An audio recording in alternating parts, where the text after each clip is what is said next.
Hello there and welcome back to the Agostino Zinga Show with your host, Agostino Zinga, and this is episode number 800.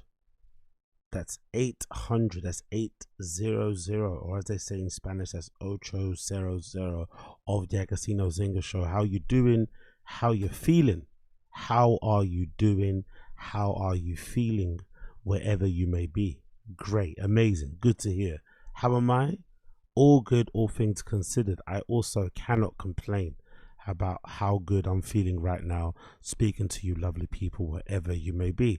This is a little bit of a special one. I don't usually do live streams for Tazs. I try and pre-record these, so I give myself the time and the space to really sit with my thoughts and consider what I'm saying. But for this special episode, I thought I would do it to you and for you, live and direct from an undisclosed location somewhere in the depths of London. So you're welcomed, all right? You're welcomed. I usually do live streams for the Random Show, the #1 premier stand-up comedy live stream session. Check it out if you haven't already. On my channel, you know where to find it. But Taz, for this one-off opportunity, one-off chance, it comes at you live. It's coming at you live. It's coming on you live. It's gooning on you whenever you want. So I'm glad you're here with me right now today. Big up everyone in the stream chat joining me also. Appreciate all of you for joining in. I see a few people in here that I see usually, so thank you for being here. Game Bread Footballer, I see you. Kyla was good. Ocho was good. Apex Putter, I see you. Sean, G1 Rogier, how are you? Big up everybody. Stephen Castaneda in the house as well. I'm so happy to see you here. Big up Stephen Castaneda. So yeah, big up everybody tuning in. I appreciate every single one of you. So as I said before, this is episode number 800 of the Taz show, which is funny because it's number 800. And the funny thing about it being 800 is that this should be a case study for those of you guys out there who love saying stuff like, oh, so-and-so is an industry plant, so-and-so is an overnight success, so-and-so doesn't deserve this, doesn't deserve that. Doesn't really exist. It's not real. I know I say that sometimes relating to Brendan Shaw, but it's not really real. You know, there's that quote about, what is it, hard work meeting luck and stuff, right? And the idea behind it is that you kind of toil away in your shed, and then when the opportunity comes along, you pop out, but you're ready to pop out because you've been toiling alone in your shed, but no one knew you were toiling alone in your shed because you were alone in your shed. So with this particular pod, 800 episodes, and yet 800 episodes in, and I honestly don't think this particular pod has generated a single penny. Not a single cent, not a single dollar. If anything, I spend probably £100 a month making sure this thing is still running. When it comes to the hosting on the site and the podcast hosting, all that malarkey, blah de blah, paying for the monthly subscription for certain apps and all this malarkey, I probably pay about £100 to keep this boat running, which is funny in itself. Because people usually do these things to make money and get famous. I usually do these things so I have people to talk to, or so I can, get those thoughts I have in my brain out into a mic and out into the free world, which is a bit sad in itself, isn't it? It's a bit sad that I have to do that and I don't just sit around with friends and speak. But hey, we are all sad in our own way, and we're not going to go down that route. It's not going to become like a group session, therapy session. I'm not going to do one of those ones. But I just thought it was hilarious because eventually there will come to a point where Taz will pay for itself. There will come to a point where Taz will get me a flipping streamer house, right? There will come a point where Taz will get me a streamer house and I'll have some like really ditzy 21-year-old girl standing at the door ready to flipping rub my back. I'll have like rainbow colored G-Wagons and stuff. There'll be a lion in my back garden. I'll be pulling pranks and ringing people's doorbells and running away, crashing Teslas into the side of buildings, the standard streamer stuff. So I'm sure eventually, right, this is going to hit the mainstream and I'm going to become as big as Mr. Beast. But for the time being, enjoy me while I'm underground. And when I do eventually sell out, when I do eventually become the biggest thing since sliced bread, don't say I sold out, and don't say I'm an overnight success, because you've seen where I've been. You've seen how I started. You've seen where it's come from the streams or the videos where I'd sit here and I'd be yapping into a mic for like 2+ hours to like 3 people, you know? So incremental steps, you know, we're nowhere where we want to be now, but incremental steps. And to be honest, like, to be 100% honest, I legitimately think I might be one of the only people online who does this purely for, like, it's purely self-service, purely for my own entertainment, which is a little bit tapped. I'm not gonna lie, it kind of speaks to my mental illness. Like, there's no big plan, you know, there's no big, like, it's just me just legitimately sitting here talking about stuff that I'm interested in or I'm curious about, and that's about it. And trying to make it funny, trying to make it somewhat informative, or just trying to share my opinions, which is probably the wrong way to go about it. I probably should be a little bit more strategic and have some plan and a roadmap, business plan, blah, blah, blah, blah, you know, and click up with certain streamers. I'm sure that would help things, but I'm not going to lie, I just can't be bothered. It's so easy just to kind of sit here and do it by myself instead of reaching out to people and being the asky person, which I've never been anyway. So this is more of a celebration and an acknowledgement, you know, of how long it's been. I've been doing this. I hadn't really noticed it was 800, to be fair, coming up. So I'm just happy I've been doing stuff like this consistently for a while. And yeah, people seem to enjoying it. Those of you who do tune in to watch it live, appreciate you. Those of you who download the show via the podcast apps, appreciate you. Those of you who leave reviews, appreciate you. Those of you who comment or leave me emails and contact me via the podcast page, I appreciate you. Everybody that engages with this in whatever way, whether you just like it, you peep it for a couple of minutes, I appreciate all of you, because, you know, there's so much stuff out there, so much content that I don't take it for granted. Because just the other day, actually, The Boys' latest episode came out, right? I think it's the finale, and I swear my life, I've started and not finished that episode like 6 times this weekend.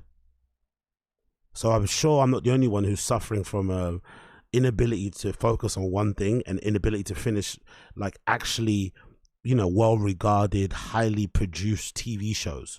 So if you just tune in even for a second on the stuff that I do, I'm incredibly appreciative of it, because there's stuff out there. There's an abundance of stuff out there. There's probably too much content. Speaking of someone that makes content, there's probably too much of it out there. I'm not gonna lie. I don't know how everyone finds time to watch stuff. I don't know how I do. Maybe that's why I'm not reading as much, to be fair. Like, a lot of my time I've been sacrificing reading has now been taken up by the feed and by the timeline, which I'm very, I won't say depressed, I'm very kind of sad about, because I used to read a lot. I was getting through like 4 books a month, like on a monthly basis, yearly basis, and now I struggle to fucking sit down for an hour to read one. So it's mostly because I let the feed consume my life. So whoever does tune into things that I do, especially considering what level that I'm on at the moment, I do appreciate every single one of you. I don't take it for granted, because I know there's so much out there that's vying for your attention. Actually good stuff, well-regarded stuff, legendary stuff with people that are incredibly talented. And if you decide to kind of check me out for a couple of minutes, I am all but grateful. I am all but grateful. Okay, cool. That's the public glazing session over. Let's get into the show. So first things first, I want to talk about the disappearance of Jay Slater. So I'm sure some of you know about this. I've covered this before on this particular little pod before regarding Jay Slater. It's a very sad story. Essentially, this British teenager goes out to like a teenager holiday with your friends for the first time type of affair in Tenerife, to a very popular festival out there. I think I incorrectly said at one particular podcast that, oh, this is a bit weird. How's an 18, 19-year-old kid going on their first holiday with their friends at their age? It's a bit young. But actually, according to people and what I've read online, that particular island, or in that particular season of the year, that whole place is just, you know, inundated and absolutely covered with kids who've just graduated 6th or more college. So kids between the ages of like 18 and 23, 25, they all go to that particular island to go celebrate the end of college and maybe going to uni or the beginning of their adult life sort of thing. So it's a kind of way to kind of, you know, cap the end of the academic quote unquote year. So it's perfectly safe. Kids go there every single year. British kids, I'm probably assuming other kids from Europe too, they all go there. The same type of kids you see on TikTok with the kind of, you know, the curly hair at the front, all the girls wearing the skimpy outfits. We've seen pictures online, they all look exactly the same. All the boys look like a carbon copy of each other. They've got some cool little, like, you know, shorts and t-shirt sets on. They've got the crossbody bags. The girls have the little boob tubes or the little skirts that match, and the heavy makeup and tan, all look the same. So it's quite, I'd imagine it's probably a safe place to go for a young kid, because you're amongst people that look like you. But this particular kid made a really big mistake in that he went with a group of friends, but unfortunately left with strangers. He went allegedly to these two guys' house that lived like 20 minutes or something away. I think it was more miles away though. And then because of that one mistake, it then unfortunately ended up with him being found dead at the bottom of a ravine, if I'm not mistaken, which is really sad, because you think if he was found at the bottom of a ravine, most likely he fell. So I'm hoping when he fell, he died instantly when he hit his head on a rock. But if it's the case that they find out in the autopsy that he fell and he died later, he must have been in so much agony. You know, imagine the heat, imagine how, you know, just your emotions, your like everything. Like, it must have been a horrible way to go. But regardless, in one sense, it's good that they put a little close to that chapter and the family can mourn because his body was found. Obviously, we would have preferred it if he was found alive, but the fact that he was found is still a blessing in its own way. But there's been a lot of controversy around the mum. The mum's getting a lot of slack. I know I wasn't too warm to the mum when she initially came out and made that video. She seemed a little bit, I wouldn't say cold, but she didn't seem to behave like a mum who just found out their son, the apple of their eye, had unfortunately gone missing in Tenerife. It almost seemed as if like she was in on the gag. There was some sort of plan to have him go missing, put a GoFundMe up and make some money. That was the narrative going around there. But then when you actually watch the video and you look at it clearly, or closely, sorry, and you look at her eyes, you'll see there's a kind of blankness in her eyes. So she was just trying to process that emotion. And I'd imagine in those type of situations, you never know how you're going to react. And sometimes with me, when I'm talking about very distressing, very horrible news, I'll sometimes involuntarily laugh, because it's just a way for my brain, or maybe it's just how emotionally I process those really horrible things, to try and make light of it by laughing. But it's not a laughing matter, of course, but it's just something I can't avoid. So I'm assuming the mum also had one of those reactions where it's like, hey, you just learned about your son going missing, and now suddenly you got cameras shoved in your face at your doorstep. I'm not surprised she had this kind of weird reaction. Anyway, regardless about that, people have always had their eye out for the mum. Then they found out Jay Slater unfortunately had a bit of a dicey past in terms of issues he had with gangs, and he allegedly was involved in an attack that happened with a young kid where they split his head open with a machete, and they all got off because, you know, they're white and stuff, so, you know, standard regardless, right? They're white and young, so they all got off for like even attacking this kid and leaving him with an injury. I think that said that his skull was exposed or something, which was fucking crazy. So people heard all that sort of stuff and didn't have any sympathy with him going missing and just attributed it to the gang stuff. I personally think that's not really important. Even though I was a little bit annoyed when they were covering this stuff, it seemed like they were focusing more on the coffee side of things, because in Tenerife there's loads of coffee shops, and I think I'd imagine it's probably legal to smoke cannabis over there. So a lot of people have set up coffee shops there. Potter Paper, the rapper, has a particular little coffee shop that he sets up there, and one of the guys involved in it was a guy that drove the kid to the Airbnb, blah blah blah blah. But I was weirded out and why all the newspapers in the UK were focusing on the weed side of things, when clearly if it's a party island and it's full of British kids, they're all going to be on coke or MD. I don't understand why they were focusing on weed. Like, I don't know. It just seemed like a weird angle to go down. But I guess maybe because the papers, they can't maybe print the word cocaine or marijuana and stuff a lot on the paper. So maybe they went with the weed aspect so people can think about organized crime. Either way, I don't think the organized crime aspect, I don't even think the kid's history of being involved in gangs and attacking people was relevant, really. He went missing, his family were looking for him, and the fact, you know, if he would have come back home, that would have been blessed and never would have forgot about the history. But I guess because people kept looking at the mum a bit weird and they raised a lot of money, it put a lot of things, attention onto it. Anyway, long story short, his body's been found, that chapter's now closed, but unfortunately the mum did come out and ask for more money. But she worded it in a bad way. She basically worded it in a way of like, we want to give him the send-off he deserves. And I think a lot of people got triggered by that because it sounded like they were trying to organize a rave or a party and use that money to use whatever. And I think at the time when she said it, the initial GoFundMe was at like £60,000 or something. And a lot of people were assuming, oh, what did you do with that £60,000? Now, personally, I think, just from looking on the outside in, from what I've been able to view, if I'm not mistaken, the mum and the dad and the brother and the uncle and I think a friend all went out to Tenerife to go and help with the search for Jay Slater. So if you have 5 adults flying from London or sorry, from the UK to Spain in peak season, right, peak festival season, even on a budget airline, those flights are going to be expensive, really expensive. Accommodation now at the peak season is probably going to be really expensive. And then I'd imagine as well towards the end, if I'm not mistaken, at the beginning they had a lot of like TikTokers and clout chasers, which is really awful when that happens, by the way. Any kind of, you know, stuff like when a missing person goes, when somebody goes missing like this, a lot of like clout chasers come out the woodwork trying to make some money, make a name for themselves. So a lot of those guys and girls came out wasting their time.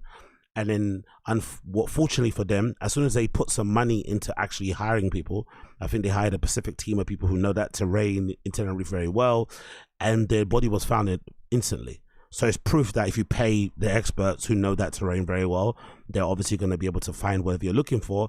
But there's a likelihood if they do find what you're looking for, the person is going to be alive. So I'd imagine a lot of that money, the initial 60,000, went to their flights, went to their accommodation, their daily whatever, the needs. And then, of course, a lot of it also went to the search and rescue team. But I'd also imagine, because I remember reading something about this, like how, you know, the funeral racket system and stuff in cemeteries, I'd imagine it costs a lot of money. I'd imagine if you don't have travel insurance, because I think most people, like myself included, you know, you never get travel insurance. Whenever you have to tick that box to have travel insurance, your ticket, I always untick it, right? I don't ever pay the £20 or £50, whatever it is, because I just, you know, I just do inshallah traveling. So I'd imagine he didn't have travel insurance. So you're paying out of pocket to transport the body from one country to another country, all that sort of stuff. It probably costs a lot. I'd imagine it's probably crazy. You probably wouldn't ever expect how much it costs. So I think a lot of that money, especially if this is a, you know, your usual English working class family as well. I remember reading something online about, it said, I think it was a statistic for everybody. It might have been worldwide, saying something along the lines of most people don't have like £1,000 in saving for an emergency. If that is the case, and that stat is to be believed, most likely they didn't have anything on them, right? They probably might have had whatever they were getting paid for that month, and that's still not going to be enough to cover anything. So I'm assuming that 60,000 legitimately all went to just like, you know, trying to make sure this search was a success and hopefully find them alive, which they didn't. But I'd imagine a lot of that money is probably gone. And in this particular moment, while the sentiment around Jay Slater is still fresh and new, I completely understand why the mum decided to reach out and say, hey, could you guys donate some more? Now, I know it sounds a little bit crass, it sounds a little bit tasteless, but I think in this type of situation when somebody's grieving, I think you just have to extend a bit of good grace. You just have to extend a little bit of grace, a little bit of benefit of the doubt, and allow them to just, you know, do whatever needs to be done to have some semblance of like positive, good feelings, especially off the back of finding this kid dead at the bottom of a ravine. Because that money, no matter how much they raise, even if they raise $1 million, it's never gonna, you know, make this kid's passing that much more bearable ever. It's not going to change anything. It's not going to make them get over it. It's just a, you know, a temporary thing that's probably going to alleviate a lot of stress for them, because you could imagine, again, in this particular situation, I could imagine a situation where certain funeral places and whatever people probably take advantage of you in these situations because they know how desperate you are. So if they can alleviate some of that pressure by raising a bit of extra money, even though they're going to get a lot of scrutiny, a lot of kickback, a lot of criticism from the public, obviously. I think rightfully so. If you feel uncomfortable with her raising more money or asking for more, whatever, I understand why you'd feel that way. But I just think in this particular situation, they deserve a little bit, not this, what say deserve, they should get a little bit of grace in this situation, just because of how tragic everything was. But Sky News kind of broke it down a little bit, because now that I think the GoFundMe hit 70k. So Sky News said the following: Jay Slater's fundraising page hit 70,000 after his mum appeals for funeral donation. So that's a picture of the boy that unfortunately passed away. Let's actually get this going up on here. Can you see this? Bish bash bosh. Bear with me a second as I get all this loaded. Why is this one not? Why is the bish bash bosh? Okay, cool. Okay, cool. Remembering on, what's it saying here? a fundraising page set up by after Jay Slater went missing has been boosted by £10,000 after a teenager's mother appealed for more donations to cover funeral costs. With the total sitting at £59,000 on Thursday, Debbie Duncan asked people to continue to share and support our fundraiser however you can. We want to give our boy the best send-off he deserves, she said in a statement on GoFundMe. The page has now raised more than £70,000. The Get Just Later Home fundraiser was set up soon after the disappearance to help contribute to the family's travel and accommodation expenses while they stayed on the island to look for him. So I don't really mind this. I swear to God I don't, because I know it sounds tasteless. I know because the phrasing of like give him the send-off he deserves kind of sounds like they're throwing a rave for the kid. But I think it kind of reminds me of the sentiment I had regarding, I forgot the kid's name, so forgive me for forgetting his name. But there was this Raver guy in Berlin who unfortunately passed away recently. He was quite well known in the scene, like just for being like a scene head. And no one really knows why. The rumors around why he passed kind of were, I think, relating to either performance enhancing drugs or something to do with like recreational drugs. Either way, he passed away very young. And I remember in the GoFundMe, there was an update on there where they said something like, we want to give him a cent, or we want to like celebrate his life or something. And it sounded like they were trying to throw a rave in Berlin and in London to kind of commemorate or to kind of, acknowledge his passing and stuff. And I remember at the time thinking, oh, that's a little bit weird, isn't it? If he did die from like an overdose or something, having a rave in his honor kind of seems a little bit tasteless. But when people are grieving, you can't really, all that stuff goes out the window. People process it how they want to process it. And maybe in those situations with the person's personality and being who they are, there's no point pretending they weren't into that sort of stuff anyway. So maybe the best way to celebrate someone's life is just honoring them for who they actually were and not trying to be ashamed of it, and maybe just being like, you know what, they would have wanted us to have a good time, they would have wanted us to party and stuff, and kind of acknowledge their life in that way and celebrate it and not be sad. And this is how we're going to do it. I guess that's one way to do it, and one way to maybe, help with the mourning process. I'm not really too sure. But I think in this particular situation, considering the family, probably a working class family, it makes complete sense why they'd want to do this, because, they're probably going to have no other way of raising the funds to give this kid a funeral, point blank, even just one that he deserves. So it's probably how they're probably doing it. And I think there's plenty of people out there, hence why they raised, the extra 20 or the extra 10, sorry, that are perfectly going to be okay with it and will give it to them, I guess. It continues here. As we got here, I guess you got a tribute there to where he was, I think, found, or where he dropped from. They put a little tribute there as well, which is quite nice. And then here's a page that shows the 70,000 that was raised on GoFundMe. It continues here, says in her most recent statement, Miss Duncan said the remaining funds and any future donations will be used to pay for repatriating her son's body and paying for the funeral. Earlier this week, officials in Tenerife confirmed the body had been found by rescue workers near the village of Masca, and they said the multiple injuries were sustained, suggesting a fall from the cliff. So yeah, that's the really sad bit. Multiple injuries had been sustained from the fall of the cliff, because it doesn't seem like this kid like passed in a good way. There's no good way to pass, I understand, but this sounds like, this sounds like it hurt. This sounds like it absolutely hurt. So I can only imagine how flipping scary that whole event was. So I think in this particular situation, I would extend a level of grace to the family and say it's perfectly understandable why they're deciding to kind of, raise the funds that they're raising. I completely get it. And I guess people just have to, figure out a way to kind of make sense of it. Even though it doesn't make sense, I guess you just have to try to understand it from the family's point of view, especially considering how tragic the passing was. But again, I think a lot of people are really underestimating how much it actually costs to transport a body from one country to another country, especially nowadays. I'd say probably those costs has probably gone up exponentially over the years as well. So RIP to Jay Slater. Hopefully this is a bit of closure for the family and they can move on, but probably won't because of how it ended. You would hope as well, you would hope there would be like an honest conversation to be had around like behavior when people go out, especially in festivals, especially for us Brits.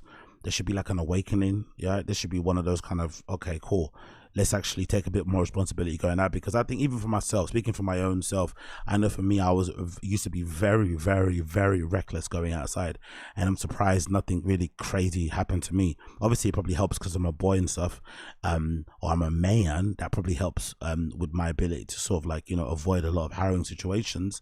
But I think there does need to be a really stark and honest conversation about managing, you know, how to navigate going outside, managing your alcohol intake, drug intake, your behavior outdoors, like, and just generally the whole thing that we do. I'm not sure if it's something that happens in other countries, but I think the UK is definitely more prone to it, or maybe other European countries, where people just go wandering. You go out with your friends, and I've done it before myself as well, and you just you're having a good time, and you just decide, oh, I'm gonna go for a wander, and you go and meet other people, you start chatting, you might find a new group of people to hang out with and stuff. You just disappear for a couple of hours, and that sort of stuff probably isn't very safe, especially if you're out with your own friends, or you're a little bit inebriated, or you're a bit high and stuff. You probably should be sticking with your friends, or the general rule should be, whoever you leave your house with, whoever you go outside with, you should always come back with, no matter who it is. Especially even if you're a girl and you want to hook up with somebody after, you should probably just say, you know what, let's swap details, let's swap contact details. You can contact me whenever you want later to set something up,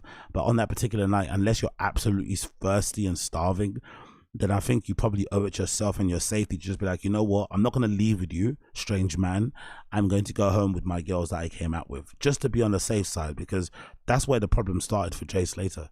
If he would have left with his friends, he would still be alive today. But the fact that he left with other people, it just threw everything up in the air, and then, you know, everything transpired the way it transpired. And I think the really sad thing as well that I read online based on his passing, allegedly his body was found at the bottom of a ravine. So he must have fell from like a pretty high height, right, all the way down the mountain, and ended up in a ravine somewhere.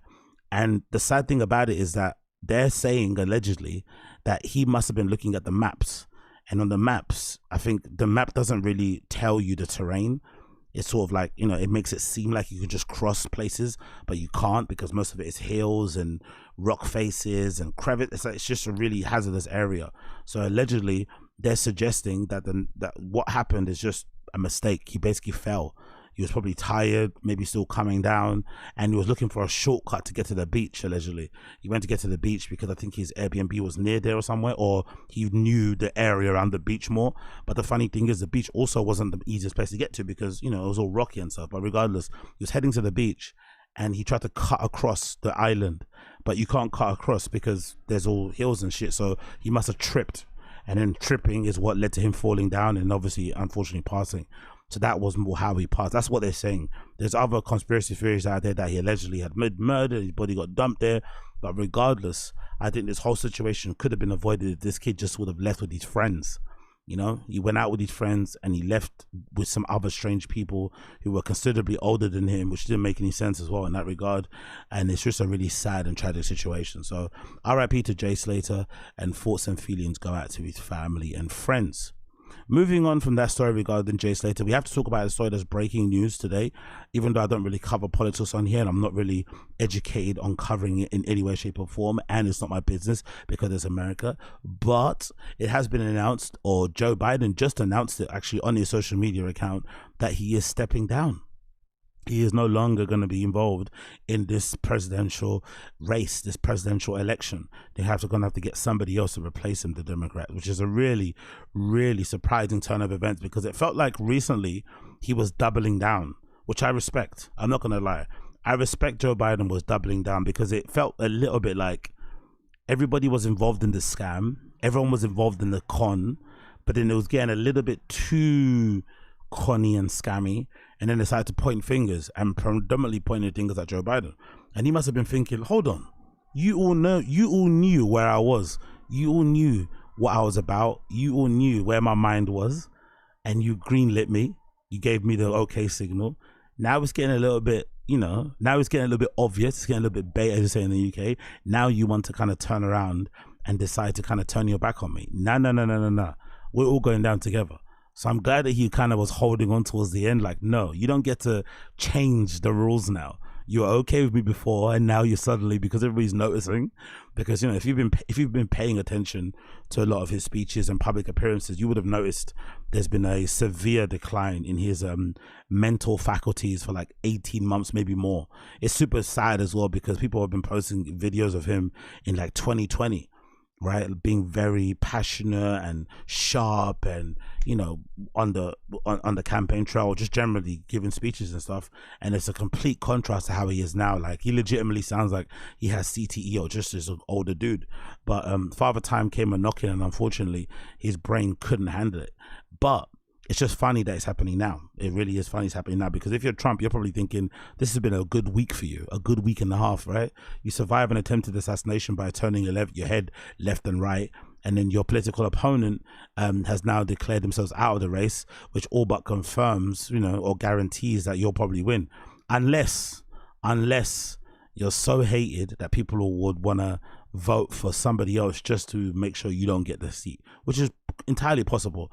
But I'm just not too sure how people in America view Kamala Harris. I don't know. Whenever I see Kamala Harris, all I see are memes of her making that saying. She got that saying about something go forward and something go back. I forgot. She got something that she says all the time, and just her giggling, the silk press. You know what I mean? Like, I don't really know much of her policies or whatever else it may be. So I'm curious to see what the American public will say about her if she does end up being the next nominee. But regardless of that, this is Joe Biden's statement that he released on Twitter, which is funny because I read some reports that some people in Washington found out that he actually dropped out via this post on Twitter. They had no idea before. So this news was first published on Twitter, nowhere else, which is which is now becoming the norm now. So this is where you get actual breaking news, because I remember actually I saw people talking about it on X before this statement came out. I Googled it and checked the news segments, and no one had reported on it. So the first time it ever got posted was on X earlier today. So this is courtesy of the Joe Biden Twitter account. The official one is dated July 2021. It says as follows: my fellow Americans, over the past 3 years, we've made great progress as a nation. Today, America has the strongest economy in the world, and we've made historic investments in rebuilding our nation, in lowering prescription drug costs for seniors, and in expanding affordable healthcare to record numbers of Americans. We provided critically needed care to millions of veterans exposed to toxic substances, passed the first gun safety law in 30 years, appointed the first African-American woman to the Supreme Court, and passed the most significant climate legislation in the history of the world. America has never been better positioned to lead than we are today. I know none of this could have been without you, the American people. Together we have overcame a once in a century pandemic and the worst economic crisis since the Great Depression. We protected and preserved our democracy, and we've revitalized, strengthened our alliances around the world.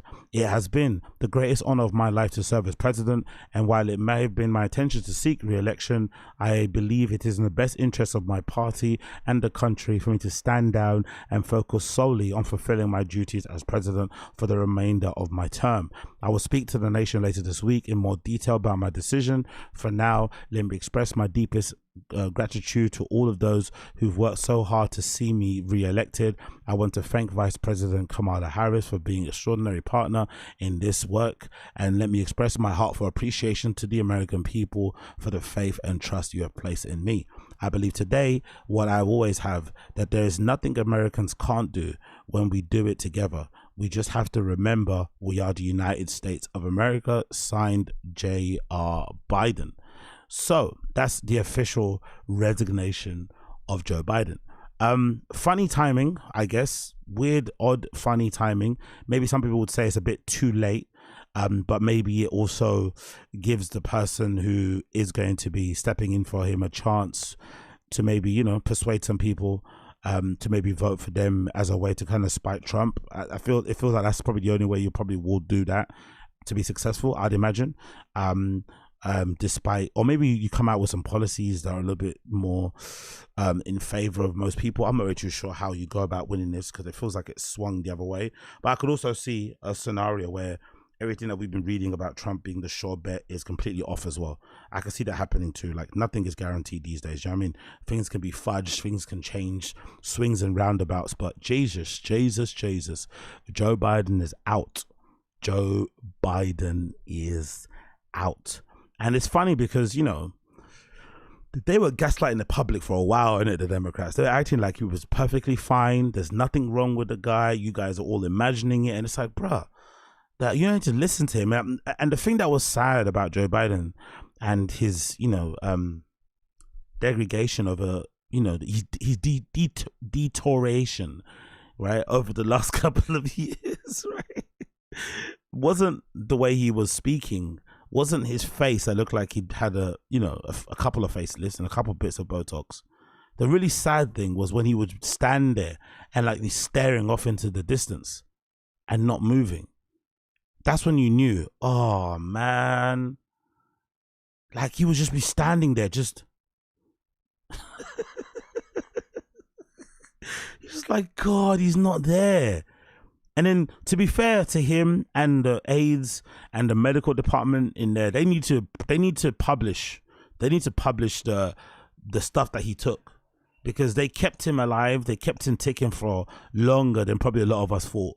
They need to publish all that stuff, because whatever they pumped him full of, bro, it kept him going for a while. Like, it kept him, it didn't look pretty. It didn't look great on the eye, but he was still able, to do interviews, go on the trail, give press conferences and shit. Like, when I think a regular person who doesn't have access to the drugs that he had might be in an old people's home right now, or might already have been there already. So, damn. Then the other update is him endorsing Kamala Harris, I think here. This is the second update via Joe Biden's official X account. It says, to my fellow Democrats, I've decided not to accept the nomination and focus all my energies on the duties as president for the remainder of my term. My first decision of the party nominee in 2020 was to pick Kamala Harris as my vice president, and it's been the best decision I've made. Today, I want to offer my full support and endorsement for Kamala to be the nominee for our party this year. Democrats, it's time to come together and beat Trump. I like that the picture they use is her smiling, like that's all she's known for, just laughing. And the hair. I don't know anything else about this woman. I swear to God, I don't know anything else about her apart from the hair and that she giggles all the time. So I'm curious to see how they're going to, how they're going to put her out there and what they're going to sell it as. But yeah, Kamala Harris is the one that they're going to pick. And we see how it plays out. We'll see how it plays out. Moving on, we have to talk a little bit about this series on BBC called The Jetty, because it absolutely pissed me off. And it shouldn't have pissed me off, because I think the premise of the show is pretty decent. So spoiler alert ahead of you, for anybody who's going to watch this, you probably won't, so I'm just going to talk about it in detail. But spoiler alert. The Jetty is on the BBC. It also happens to be on Amazon Prime, as you see here via Google. The synopsis or the bio says here about the description of the show is as follows, courtesy of Google.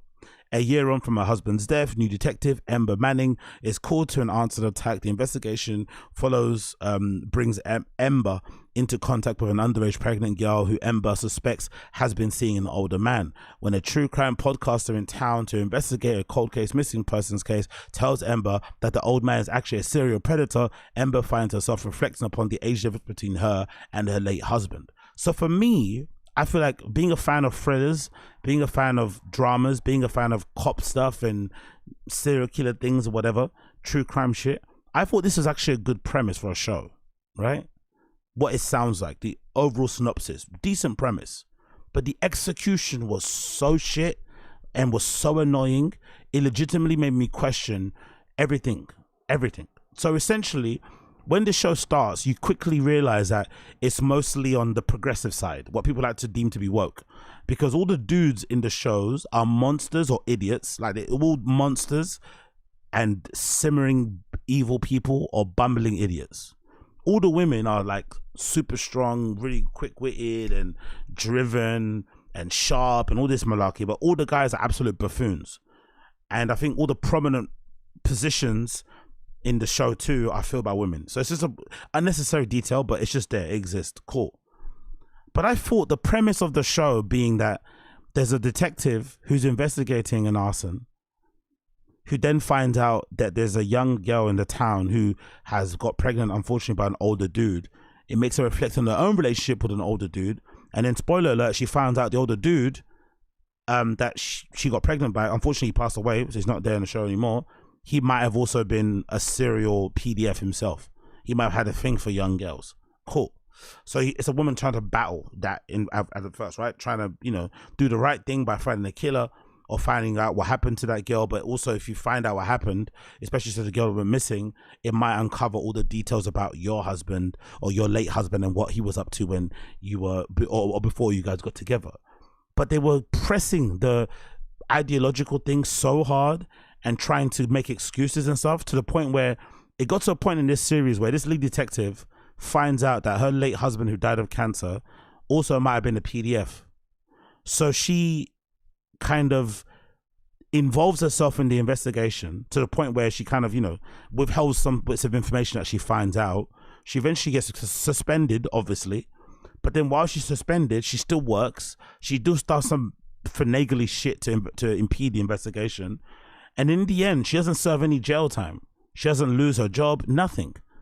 No consequences for legitimately, fiddling around with an open investigation just so you can protect your daughter from knowing the fact that her dad might have been a PDF.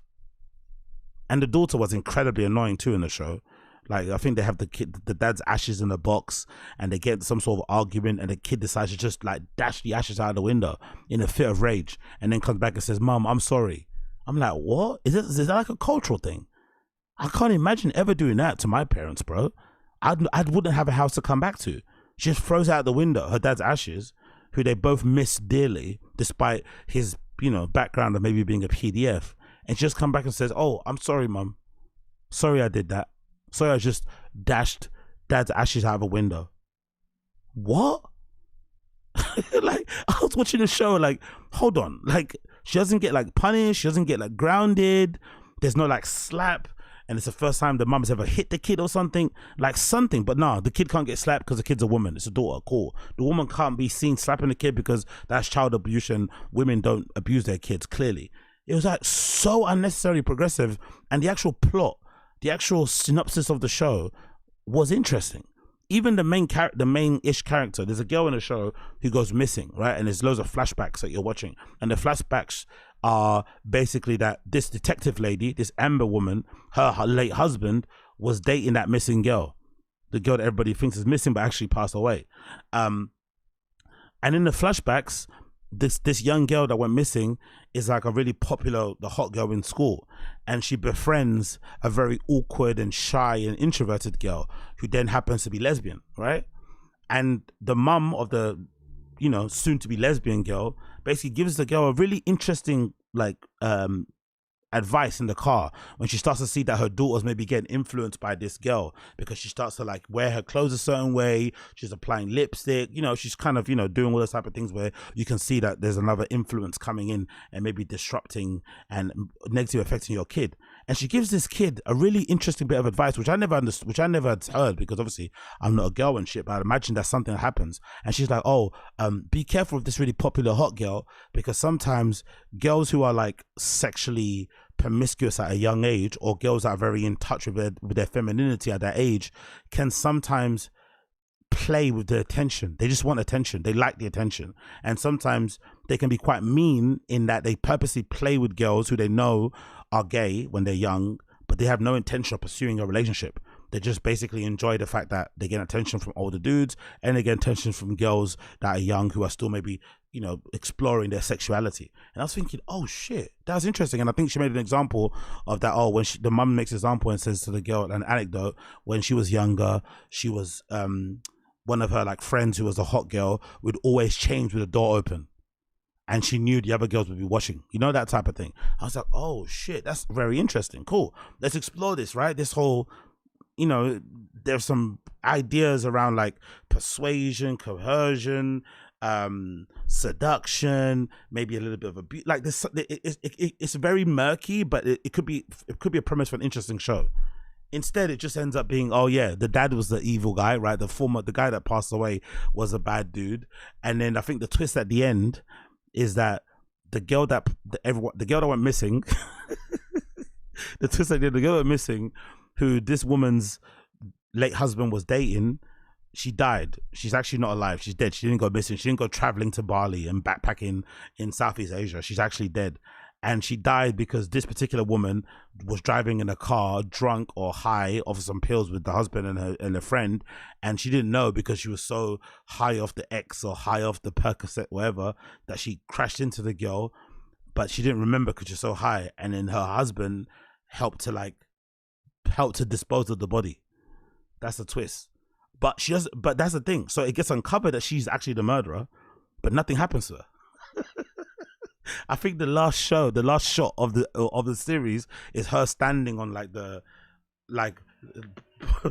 by the sea with her daughter and just watching the, as a camera pans out as they're just standing in front of the burned down club thing. I'm like, hold on. This woman's husband was a supposed diddler, right? He had a thing for young girls. When he was in his 20s, he was dating 17-year-olds. He then ends up getting one impregnated.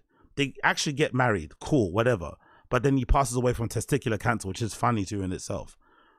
The wife then ends up becoming a detective. She finds out that her late husband might have been a diddler. She meddles with the investigation.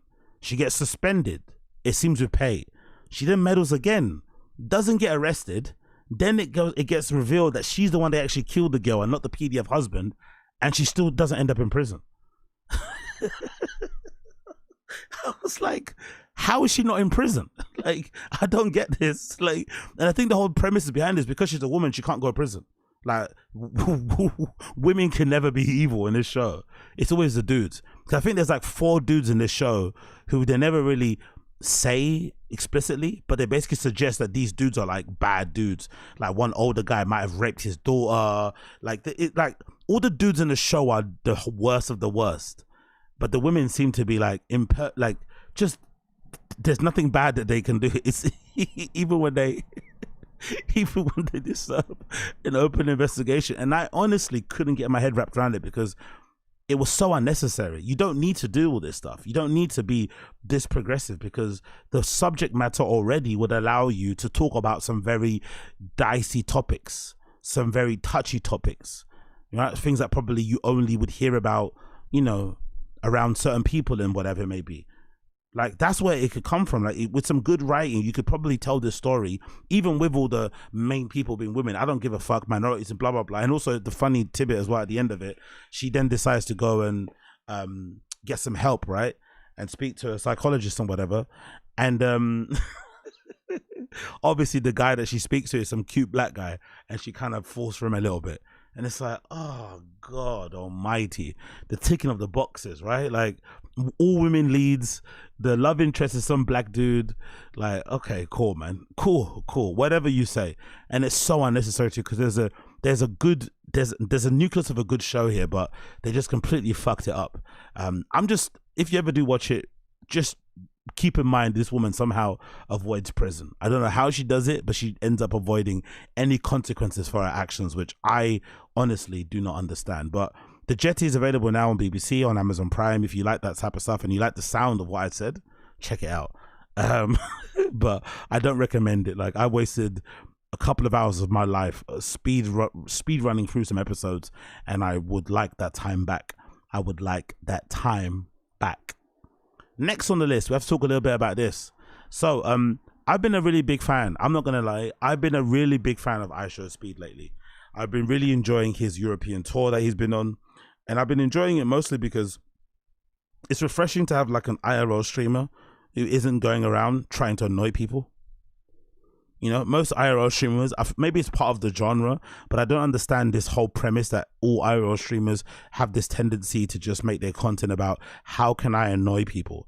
How can I piss off people just minding their business? Whether it's couples, whether it's random people walking on the street, homeless people, all they do in their content to get a rise is to entertain their audience, is to get a rise out of people. And I think it's really cruel. It's almost evil in some respects, and just not necessary.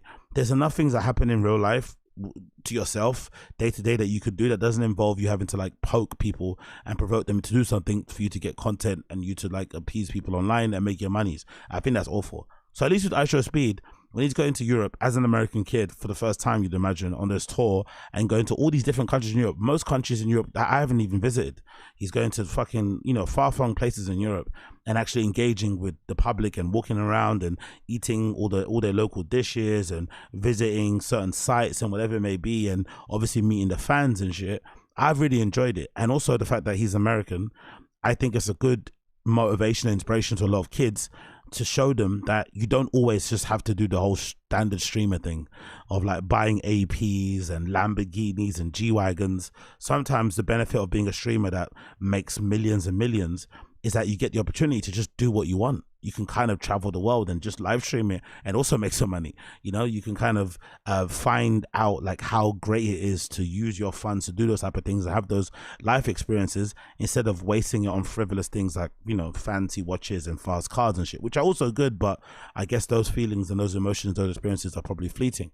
Now, one of the interesting things about his experience in Europe is that it did kind of expose how racist some countries are in Europe, which you don't really understand until you go, especially someone like myself, because I tend to go to some of the most touristy bait places in Europe where they're very used to tourism and people from all different walks of life coming there. But sometimes when you go to far-flung places in Europe where there's probably not a lot of like minorities, you are reminded of the, you know, of the dicey history Europe has with people that look like me. So in this particular clip, Speed is minding his business. Speed is minding his business, right? On live stream, traversing through a city square where, you know, people are eating and chilling and having a good time, but he's outside and he's walking through the town square and some woman decides to just give him the middle finger. And it's legitimately a hilarious interaction because I feel like we've all been, as minorities, as blacks, as niggas, we've all been in similar situations-esque where people, especially the fairer skinned, just have an issue with your presence. Just you being around and being yourself is an issue to them. Whether you're speaking on the phone, whether you're tapping your foot to some music, whether you're speaking to your friend or whatever, they just seem to have an issue with just you expressing yourself and existing. And this is one of those instances where he does nothing wrong. He does everything correct, as DSP would say. And this woman legitimately decides to give him a double middle finger salute. Absolutely wild. Check this clip out.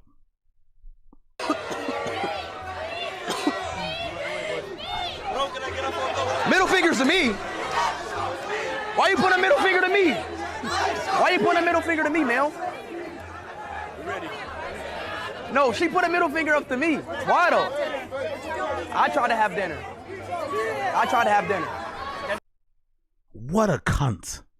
So he's walking through the place and there's a table full of people who have, the woman has their back to him and she decides to put the middle fingers up, and when confronted, she starts to act like he is harassing her. That's like typical Karen behavior, isn't it? You're the one that gave me the middle finger. I'm now confronting you about this, and then you're acting like I'm harassing you. This is one of those instances. Where I say maybe violence against women is justified. Can we take pictures together? I tried to have dinner, okay? Don't put the middle finger. Yo, she put the middle finger to me. And then this guy comes in. I'm not too sure if this guy is the woman's son or a relative or something. But in this particular case, if you're one of those people, if you're one of these sensitive Nancy's out there who's like, oh, you can't hit women, okay, cool, let's not do that. In this situation, if this was me and this guy starts barking and starts defending his mom, his auntie, his grandma, whoever this person is to him, and then starts to become a little bit aggressive or condescending, if I sense a slight inkling of disrespect, I'm putting the beats on this guy and I'm making it clear to that woman that I'm only beating him up because of you. So if you can't hit the lady, because allegedly you can't hit women, right? If you can't hit the woman, if you can't hit the grandmother, then you beat the brakes off this guy. Even if he is being nice, you beat the brakes off of him so that everyone learns a lesson. Because I think in this situation, even though iShowSpeed did well, he stood 10 toes down, he confronted him, he was very kind of, you know, even in his tone. He didn't raise his voice. He wasn't a crazy black guy. He didn't go crazy. He didn't do all the things that people would think a black kid would do in this situation. I think in this particular situation, people like this who go out of their way to be rude, I don't think there's any way you can get through to them apart from violence. I don't advocate for violence. I don't think it's a good idea. But in this situation, he's minding his business.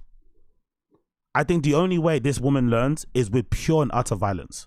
Either you beat the brakes off of this guy who's got nothing to do with it, but you make an example of him and you beat him into a bloody pulp, and you look her dead in the eye and you say, this is because of you. Or you just choke her out. Now, both instances, you can end up in prison. But they won't ever do that again. Put the middle finger to me for no reason. Okay, that's fine. What? You're just trying to eat dinner, yeah? I try to eat dinner too, okay? See what they're saying? We're trying to eat dinner. They're acting as if he's like a homeless person asking for money. They're asking like he's like a busker trying to make them pay attention to his music. They're acting as if he's the one disturbing them when he was walking past them. They have their back turned to him. She makes a point to raise 2 middle fingers up and point them to the camera. I'd understand if she was annoyed at just their presence because Speed has attracted a crowd and they all gathered around the restaurant. I understand why she's annoyed. I get the premise of why you're annoyed, but you don't get to just be rude to me for no reason. I know why you're annoyed that he's there, because it's iShowSpeed. He's the king of the youth. Wherever he goes, loads of kids follow him like fucking lemmings. I understand if you're having a dinner with your family and then, you know, hundreds of 19-year-olds are screaming iShowSpeed, iShowSpeed. I get it. I get it. I get it. But in this particular situation, he's walking past you. You could even say something under your breath like, oh, you could kiss your teeth. But why do you have to point raise up your hands and lift your fingers up to the camera? That's unnecessary. That's where I would have been mad at, because just a little, you know, little mumble under the breath, I probably wouldn't have paid much attention to. I probably would have pretended to ignore it, because I get it. I get why you're annoyed. But going out of your way to raise your fingers is annoying. And then trying to gaslight me and say something like, we're just trying to have our dinner. We're just trying to have our dinner. Bitch, I'm trying to have my dinner too. That's where I was going until you gave me the middle finger salute. I was also about to have dinner. You don't get to be rude to me and then expect me not to say nothing.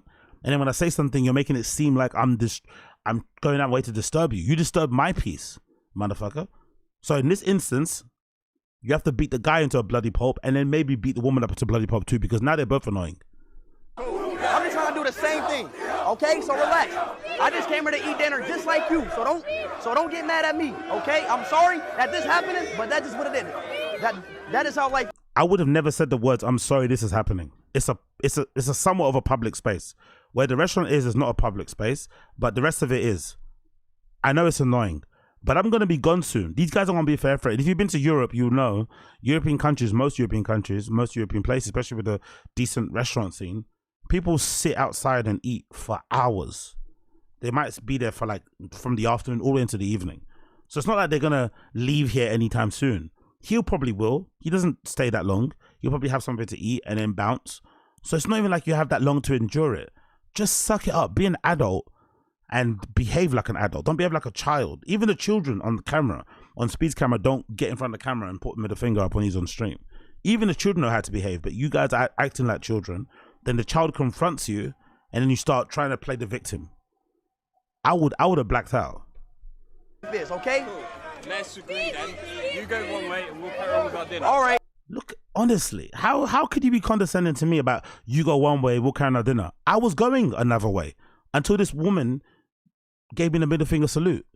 He was going one way. He was heading past them until she saw the camera, made the effort to put her fingers in front of the camera and then turned around in some sort of disgusting way. And notice, by the way, this woman is such a coward. She has not spoken again. She's letting this guy get all the smoke. The woman that gave him the middle finger salute isn't even standing 10 toes down on her disrespect. Because I'd actually respect that. If she actually said, you know what? Fuck you, stinky American dude. You're disturbing our dinner. Look at you, all these fucking kids here. Like I would respect that a bit. But you can't just put the middle finger up at me and then when I confront you, you just tuck your tail in and start playing the victim. No, stand on your shit. But she's letting this guy get all the pain, bear the brunt of all the aggression. Hey, okay, well, next time, tell that young lady not to throw a middle finger at me, because I didn't do anything to her, okay? All right? Okay. Look how he's looking at them. Honestly, I would have beat the brakes off of this guy. I would have beat the brakes off of this guy just to teach that woman a lesson. and made it really excessive, like force that not necessary.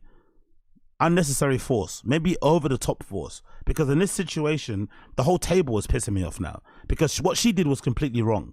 The table should have maybe tried to diffuse the situation immediately, but they didn't. They all kind of quiet, so maybe they all agree with what she did, but they're not too brave to stand behind it or to back her. And now this guy is like, you know, acting a little bit condescending and shit. Maybe he's the son, so maybe I get it. If that's your mum, regardless if she's right or wrong, you're gonna back your mum. I get it. But if your mum does some fuck shit, you have to catch the beats. It's like being out with your girl. If you've got a girl that's a bit mouthy, that likes to give chat back and stuff, she might get you in trouble. It just is what it is. You have to just learn how to fight.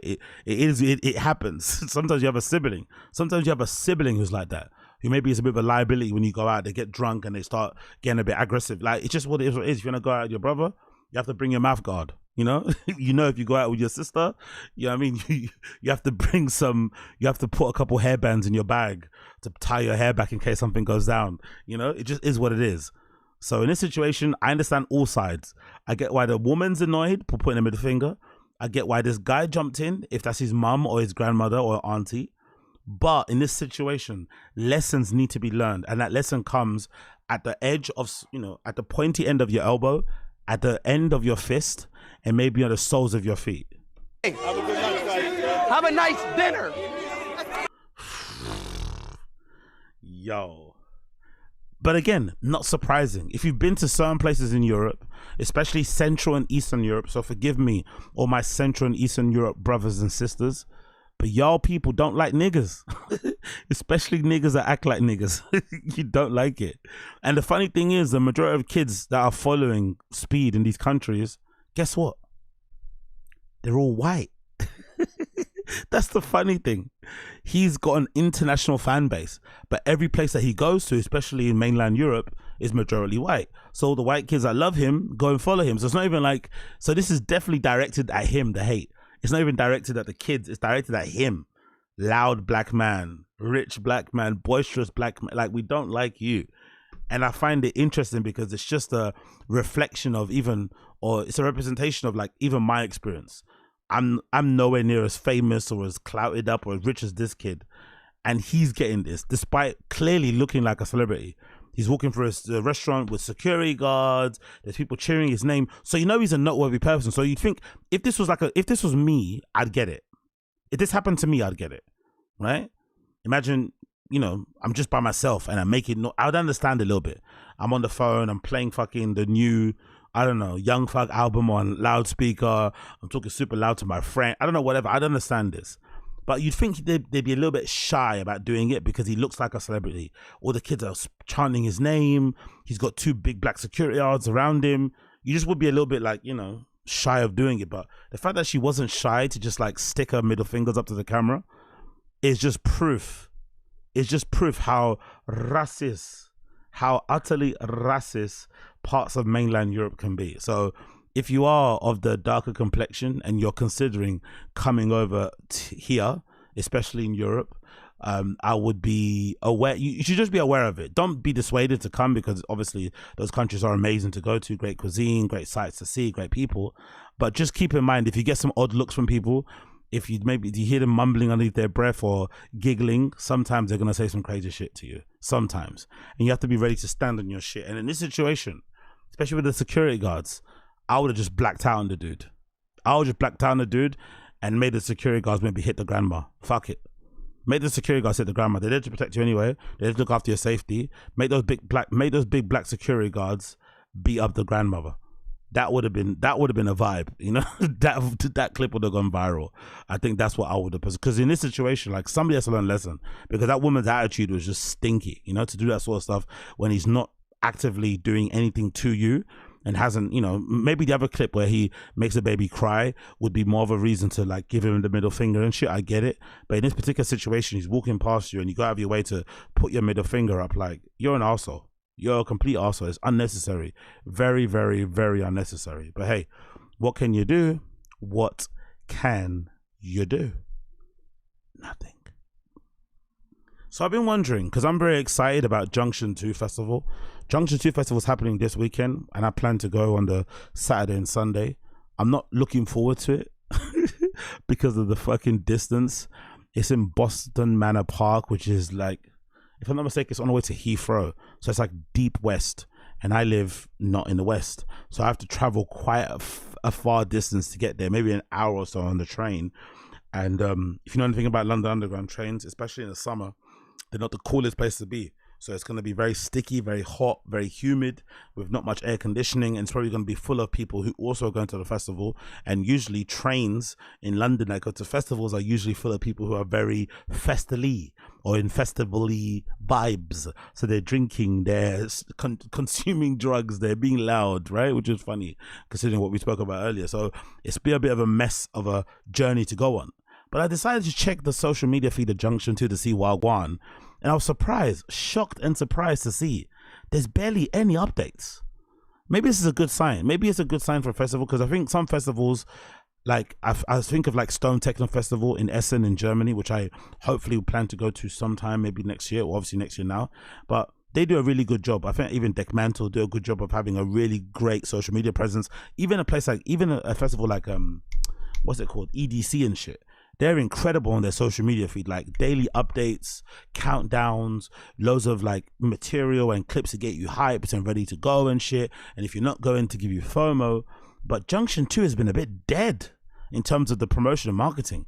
And I'm not too sure if this is a sign that it's going to be great because they're focusing on putting together the show, or if the vibe and the hype around it has kind of subsided. I'm not too sure, bro.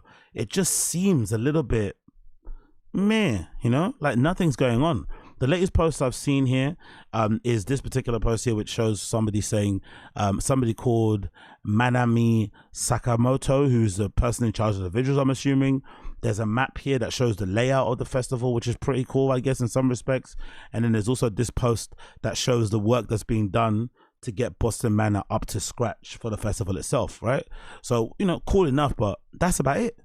Nothing else has really been posted on the Junction 2 Instagram to kind of get you hyped.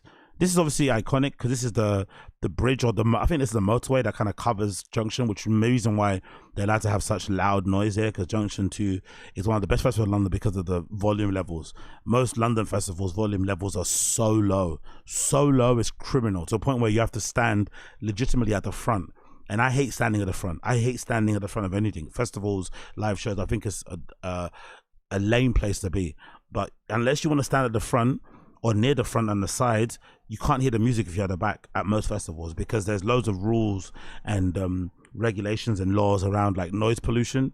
And a lot of festivals unfortunately are in parks next to residential areas, so the councils really stump down and limit the sound, and if you go over it you can be fined a great deal and sometimes lose your ability to put festivals on, so festivals don't have good sound. But Junction 2 Festival is unique in that it's in a part of London where maybe the noise pollution laws aren't as strict as other places, and it's also next to a motorway. So I think because of that, it's kind of away from houses, so they can really crank up the volume. And yeah, it's a real delight. It's a real pleasure and a real kind of privilege to have this sort of festivals to exist, because London festivals are kind of shit. It's a bit overpriced for what it is. If I'm honest, a bit overpriced. I think the 2-day ticket is like $160 or something now at the moment, which is kind of pricey considering what people pay in mainland Europe. But for the lineup, not too bad. But the content has been very, very low, man. I've seen not much on there in terms of hype. So I'm not too sure if this is a bad omen or if this is a good thing. Like, you know, when you go to like a Chinese restaurant and the service is really bad, usually means the food's going to be banging, right? When they just like throw your plate on the table, usually the food is busting because they're not fucking preoccupied about customer service, but just, you know, just prop out food. So maybe the lack of social media output is a sign that the festival's actually going to be sick, maybe. But I decided to just check online anyway to see what content people are posting about it. And funnily enough, I did find this one particular girl who posted a vlog, I think from last year actually, of Junction 2. And I want to quickly check it out with you guys and see how she enjoyed her experience. So this is a person called Master Inde, Junction 2 in London. And this is kind of like a, you know, I guess a review, an overview of their experience while there. That kind of gives you an idea on the vibe out there at Junction 2. So let's check this out.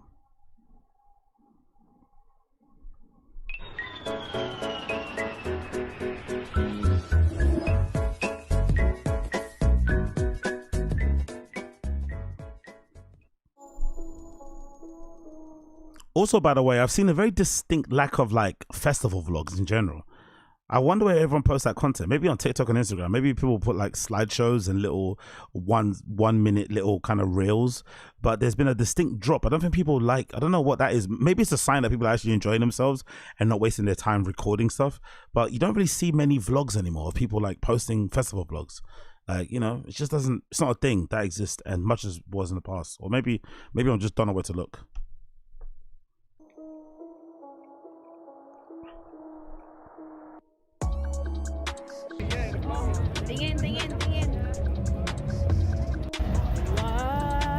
That's one of the great views when you go to Junction, walking down the hill under the overpass of the motorway, and the DJ's right there at the front. It's a really good place to go.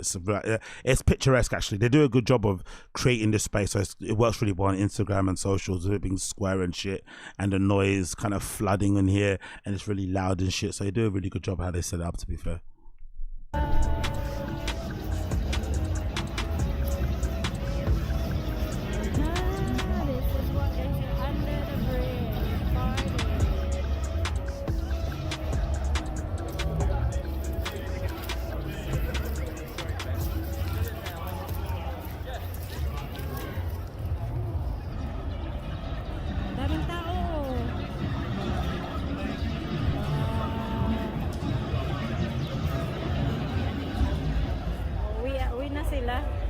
Maganda na yan.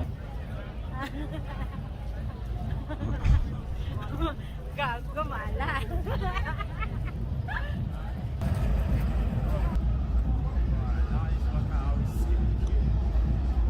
It's taking these girls a while to walk over the bridge, but we're finally getting there. Labang lamig sa paan eh. Para lang makidisco. Mo siya disco ra sa Cebu. What is this language? It sounds. Is this Thai? Is this what's it? Tagalog? Is this Filipino language? What is this? Discoral sa Pilipinas. Oh, yeah, it's definitely Filipino. I think that's Tagalog. What's what you said? It sounds like it anyway. And then bar.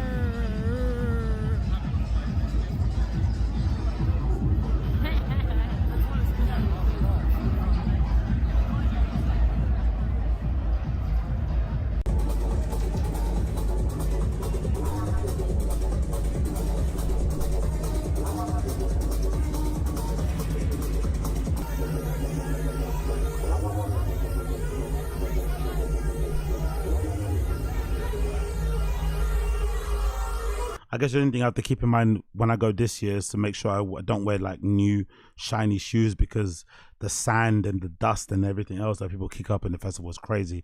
Your whole boots and legs up into your knees are usually covered in mad dust, and I'm not talking about the other type of dust. I mean the brown dust.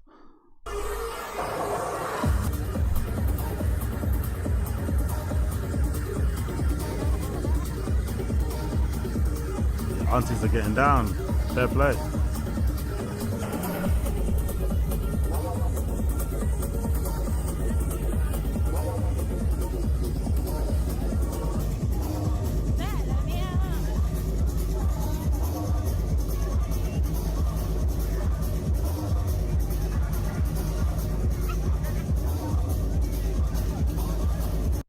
So you get the idea. You get the idea behind that video. There's actually another one too I want to play, courtesy of DJ Mag, where they actually speak to a few people from Junction 2 about what goes into the production of it, and that actually might be a good way to kind of see how much work goes in behind the scenes to make Junction 2 what it is. And this actually might be a little bit of good promo for them, because so far I've not seen any hype around it, Junction 2 Festival itself. So maybe when I turn up this weekend it'll be completely empty. I'm not too sure, but let's see. So this is courtesy of DJ Mag, how Junction 2 incredible production makes it one of the world's most recognizable festivals. Let's see this.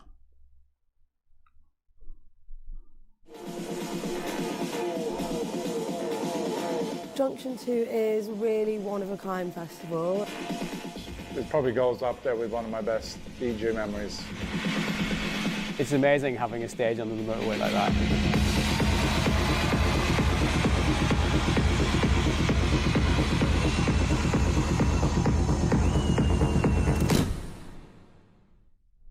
Junction 2 is an electronic music festival in London, spread across 2 days in a really fantastic park called Boston Manor Park. We'd always known that we wanted to do a festival. I think, if you're in the event industry putting on events, you always want to create a festival.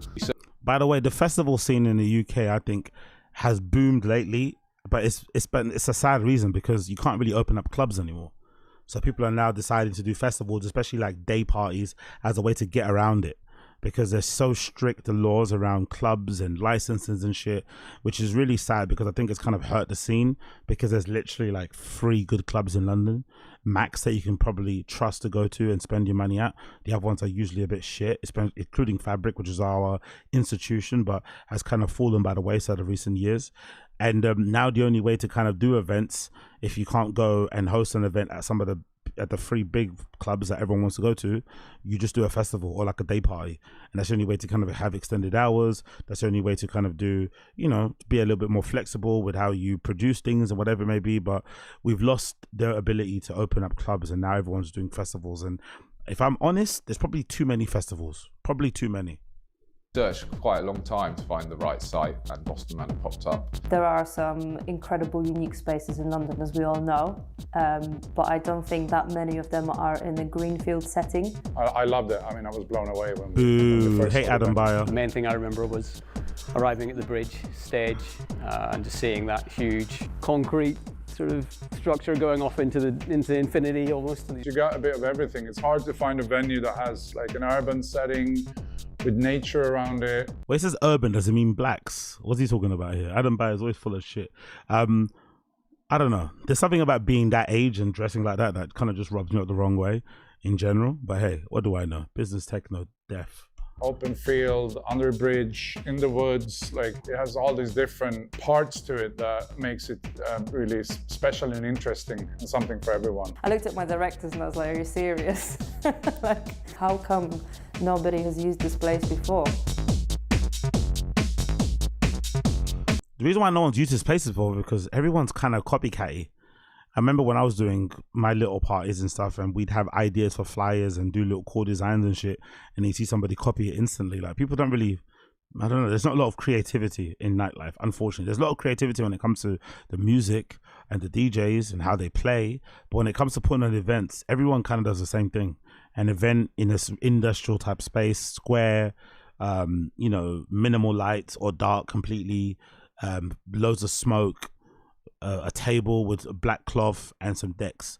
No one really thinks outside the box. So when you do find a place that's cool, or that could maybe you could use and it's a bit versatile, best believe people are gonna copy you. Best believe everyone's gonna jump on it and copy you. To be honest, for me, the main thing is the sound. I always like a good sound system, and I always find the sound there really good because they don't really have any restrictions. Yeah, exactly. The production at Junction 2 is on another level. They really go all out to make sure everything is on point for everyone involved. My experience with Junction 2 when I was there was the sound was a lot better than most of the other London ones. So that just makes. This feels like a bit of paid promo. I know, maybe it's the way they're talking. It doesn't, I don't know, maybe it would have been better off asking the fans or the ravers that go. A lot of these people sound like they're reading a script or something. I don't know what's happening here, which is unnecessary because the festival's actually good. You don't need to do paid promo. Just interview the people that go. People have a blast there. So I don't know why they did this type of approach because everyone sounds like they're reading a press release. Makes all the difference. We have a kind of production brief for the festival, and the flag flying at the top is solid quality. Production is such an important role for the DJ because it just enhances. Especially that girl, Katie. She sounds like she's reading something. This particular girl is the one that's throwing me off. Like, Junction Festival is one of the best festivals ever. It really inspires my creativity. Powered by Samsung. It's like, huh? The top is solid quality. Production is such an important role for the DJ because it just enhances the experience so much more and amplifies everything. Okay, great. For both the dancer and the Good to hear. artist. Good to hear. This huge industrial structure and the big sound is just, something special. If we're designing a stage, I'd place the sound first, and you create a stage around that. And I think some of that attention to detail allows us to get better results.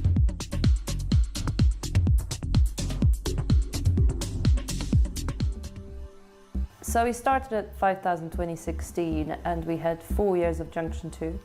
But within those 4 years we managed to grow the event from just under 5,000 people to 30,000 people across 2 days. Jesus. I try and keep my team relatively small if I can, which might be like the opposite to what people expect you to say. The funny thing is as well, from what little experience I have of being in the scene, the people that actually run the events, the people behind the scenes, are actually really nice and very approachable and very chill. And it's actually the ones who are most replaceable, which are the DJs and artists, and some of the scene stealers, who are the ones that are the cunts. The ones who are actually in charge of putting things together, the ones that actually get people paid and put on the fun events and whatever it may be and create these moments for people, are actually the coolest. But the DJs, ones that just play for an hour or two, are the absolute cunts. It's always interesting. It's the same in fashion. If you actually meet people who work in the industry and not just people that work in showrooms, you actually make people from behind the scenes, pattern cutters, seamsters, whatever, they're usually super safe. But it's the ones in front who don't do nothing. Like the girl at the fucking door scratching the names at some after party who's the cunt. Or the guy in charge of the list for the show itself. Like, I find it always interesting in the creative scene how, or entertainment industry, why it's like that. They might want to say, oh, we've got hundreds of people working across this, but I always think it's really good to refine your team, and I think that over the years, yeah, we've just grown together. They started to do bigger shows and we started to do big shows and the festival developed. But I really do think that's a big part of the festival's success. I think the main challenge of Junction 2 is the complexity of the site. People like to experience all the stages at Junction 2, and with that, the flow in and around those different spaces on site makes crowd management quite challenging. And I think the bridge stage itself is definitely a prime example of that, because not only is under the M4 flyover, it's also an island. So one of the challenges about Junction, I've been there, one of the challenges I find as a raver is that when you're going down to Junction, it's on the straight road and the park is like on the right hand side, but it's a straight road. And sometimes there's security stand on the street and they look up the road. So you have to start preparing, putting your Vaseline and your lip balms and whatever else you have on you in whatever place you want to place it in your body or inside your body before you hit that road. Because if you're not careful, they will see you. They will see you fiddling around with your flies, with your balls, or with your aho, right? From afar. And they will already pinpoint you and take you to another. And usually when you go there, if they think you look a little bit sus, or you might be a little bit darker complexion, or whatever else, right? They'll usually take you out of the queue and take you to this other bit. And I remember when we went one year, me and my friend Bobby, we thought we were getting taken to the VIP section. We thought they spotted us in the queue and thought we were cool and were taken us to the VIP section. Actually, they took us to this tent where they give you a really thorough search. They take off your bag, they unzip it, they look in all the compartments, they flip your pockets inside out. We went to that tent, and luckily they didn't find my Vaseline, right? They didn't find my lip balm. But if you are going, I would advise you to be very aware that when you come out the station, you're heading to the festival, it is one long straight road.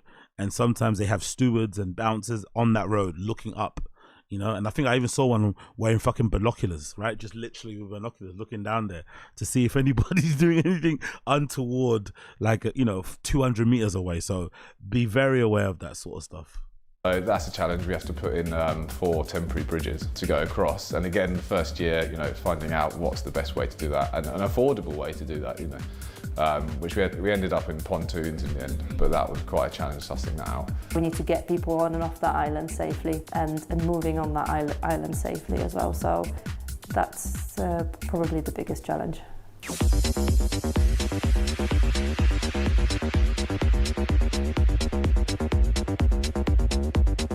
I did my first back-to-back with Carl Cox, and he's obviously an old hero of mine, so that was a big moment. Not a hero of mine, man. Fuck Carl Cox forever on this side of town. I remember when the riots were happening here in London, and he blamed it on R&B. It's all that R&B music listening to, innit? Like an absolute, I don't like calling people coons and stuff, but you won't get a bigger coconut than fucking Carl fucking Cox. It's all that fucking R&B they're listening to, innit? These kids listen to too much R&B. Like, you can get fucked, mate. You can get fucked. It went down really well as well. Everything kind of clicked. So it probably goes up there with one of my best DJ memories since 25 years. So I'm not racist. I know Carl Cox. Over the years, Junction 2 has created so many good memories. 2019 in the woods. I think it was Nicholas Lutz and Sonia Munya. Insane, back to back. Kind of. Yeah, that's actually a nice place. I don't know what that place is called. I'll look at the map in a minute. But that actual little space they have is pretty cool. It's like a little, it's in the forest. It kind of reminds me of forest where I used to go to. So they've got little spaces, little rooms, quote unquote, that you go to, or stages. And this is a really nice one, actually. Felt like an illegal rave, to be honest. Just like seas of people. There we go. Now she's talking normally. Before she was talking like she was reading a fucking script. Now she's talking from her own personal experience. But, you know, like this sounds authentic. Big up Katie. Before it sounded like she was, you know, she got fucking cast in a fucking Adidas commercial or something. Like, come on, bro. People, as far as you could see, climbing in the trees with like a 6-point sound system there. It was just unreal. The nature of my job means that I never see any of the moments that you probably have in mind. Like, wow. I never see the sets, I never see the artists. You know, my memories of Junction 2 are mainly from control room, the CCTV cameras, the front door, masses of people moving about the site, because my job is to make sure that they move about the site safely and that all the systems are working. And unfortunately, in the scene that I'm in, all the praise goes to the people that are behind the booth, like myself. The DJs and the artists are the ones that get all the praise. But these people, without these people, the nuts and bolts of the industry, behind the scenes, the people covering the music and highlighting it on certain publications, the people putting together festivals and parties and raves, who actually said she doesn't even get to even enjoy it. You're just literally preoccupied about making sure it runs smoothly and everyone's safe and shit. They're the ones that are actually the most important people, but they also, I'd imagine, like in all industries, they also probably get paid the least.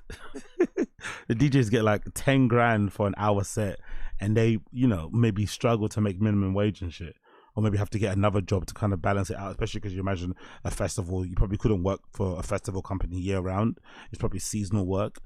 Like, it's pretty wild how it works out. And the funny thing also, you probably got way more chance of making it being behind the scenes and working as like a production manager, a handy person, whatever what the word is for the person that works in the type of places. You probably got way more chance of making it there than being a DJ or being an artist, because the odds are very, you know, not in your favor, because there's so many people doing it.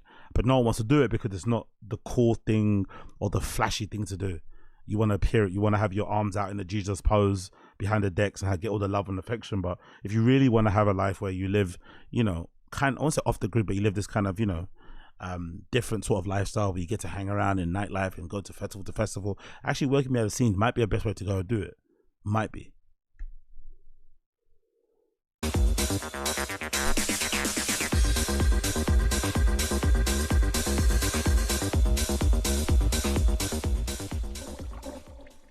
This year's Junction 2 is going to be extra special. There we go. See, she's back to talking like she's reading a script again. That one bit where she spoke about the Raven Forest sounded authentic. Now she's going back to sounding like she's in a commercial for Vans or something. Like, this year's Junction 2. This year's Junction 2 is going to be extra special because after 4 years, I think it'll feel really nostalgic for the people that are returning, and also just super exciting for all the newbies that are going to come. This year, every stage is actually going to be a new look. We are back at our home at Boston Manor Park, which is very exciting. There will be completely new stage designs and new site creative. We've had a lot of time to work on the new looks. Maybe not start from scratch, but definitely have a fresh look at the festival and our ways and how we produce it and how we can improve it. So that's an overview of what it's going to be about. So I'm really excited. I can't wait to go this year. Happening up this weekend, actually. So, you know, if you're in London, you will definitely see a bit of content from me on that side of things. I might record some bits and bobs and obviously upload it as I'm there. The latest we've got here is an actual site map of what it's going to look like, courtesy of the Junction 2 Instagram account.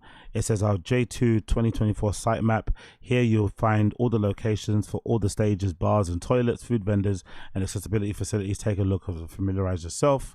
There'll also be a site map available in our Woo app. So this kind of gives you an overview of what they do and the main stages and all of that malarkey. You got the bridge area, you've got the main entrance, you've got the woods area, which is kind of where the forest raves happen. You've got another venue here called the Grid, which is really cool. I like the Grid because it's got these platforms that you can stand on and dance about and stuff, which is pretty cool. You've got the Dome. You've got a Fabric 25 tent, which I'm definitely not going to. Fuck Fabric, boring club, and all of that good stuff in between. So I'm looking forward to going. Looking forward to GOING. Moving on from all of that malarkey. I wanted to speak a little bit about the issue and the back and forth that occurred between Cardi B and Joe Budden, because I think this kind of surmises to me like some of the things I've always kind of wondered aloud about, like celebrity culture and shit and stuff, and people putting people on pedestals, and just the difference of attitude with people that have with certain people and how they do things.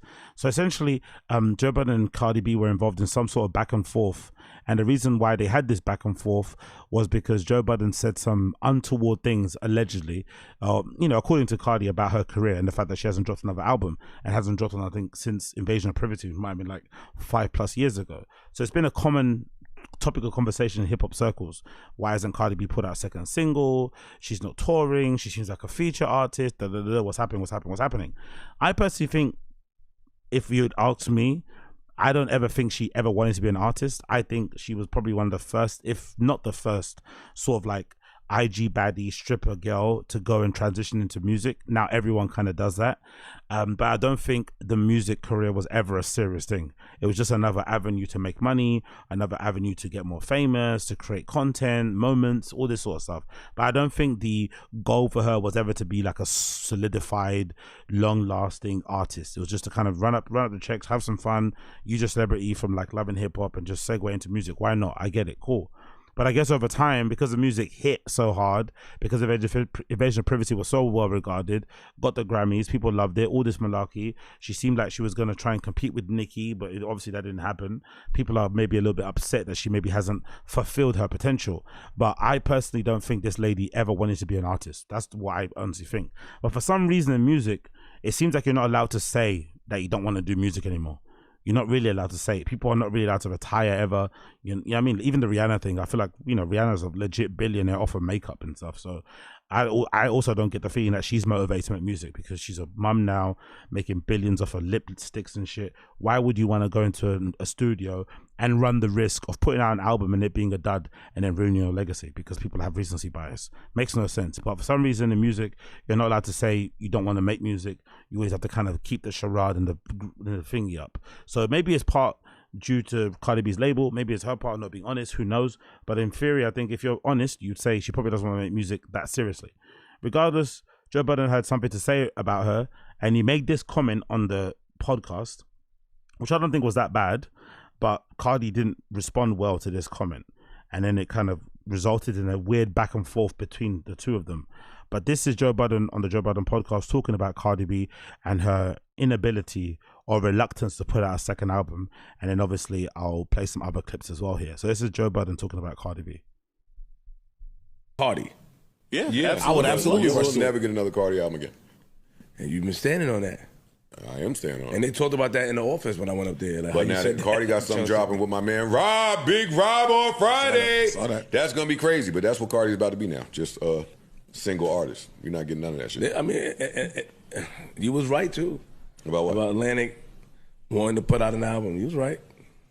See, you be right sometimes about them wanting to put out an album. We don't care about none of that shit. I ain't spoken to nobody at Atlantic. I just be on a hunch. So you done went and got some information from somewhere. I'm sure somebody involved wants Cardi to put out an album. What? Yeah, of course they do. I'm sure Offset wants Cardi to put out an album. Hey, fellas out there, boyfriends, y'all know that feeling, right? When you want your bitch to get a job.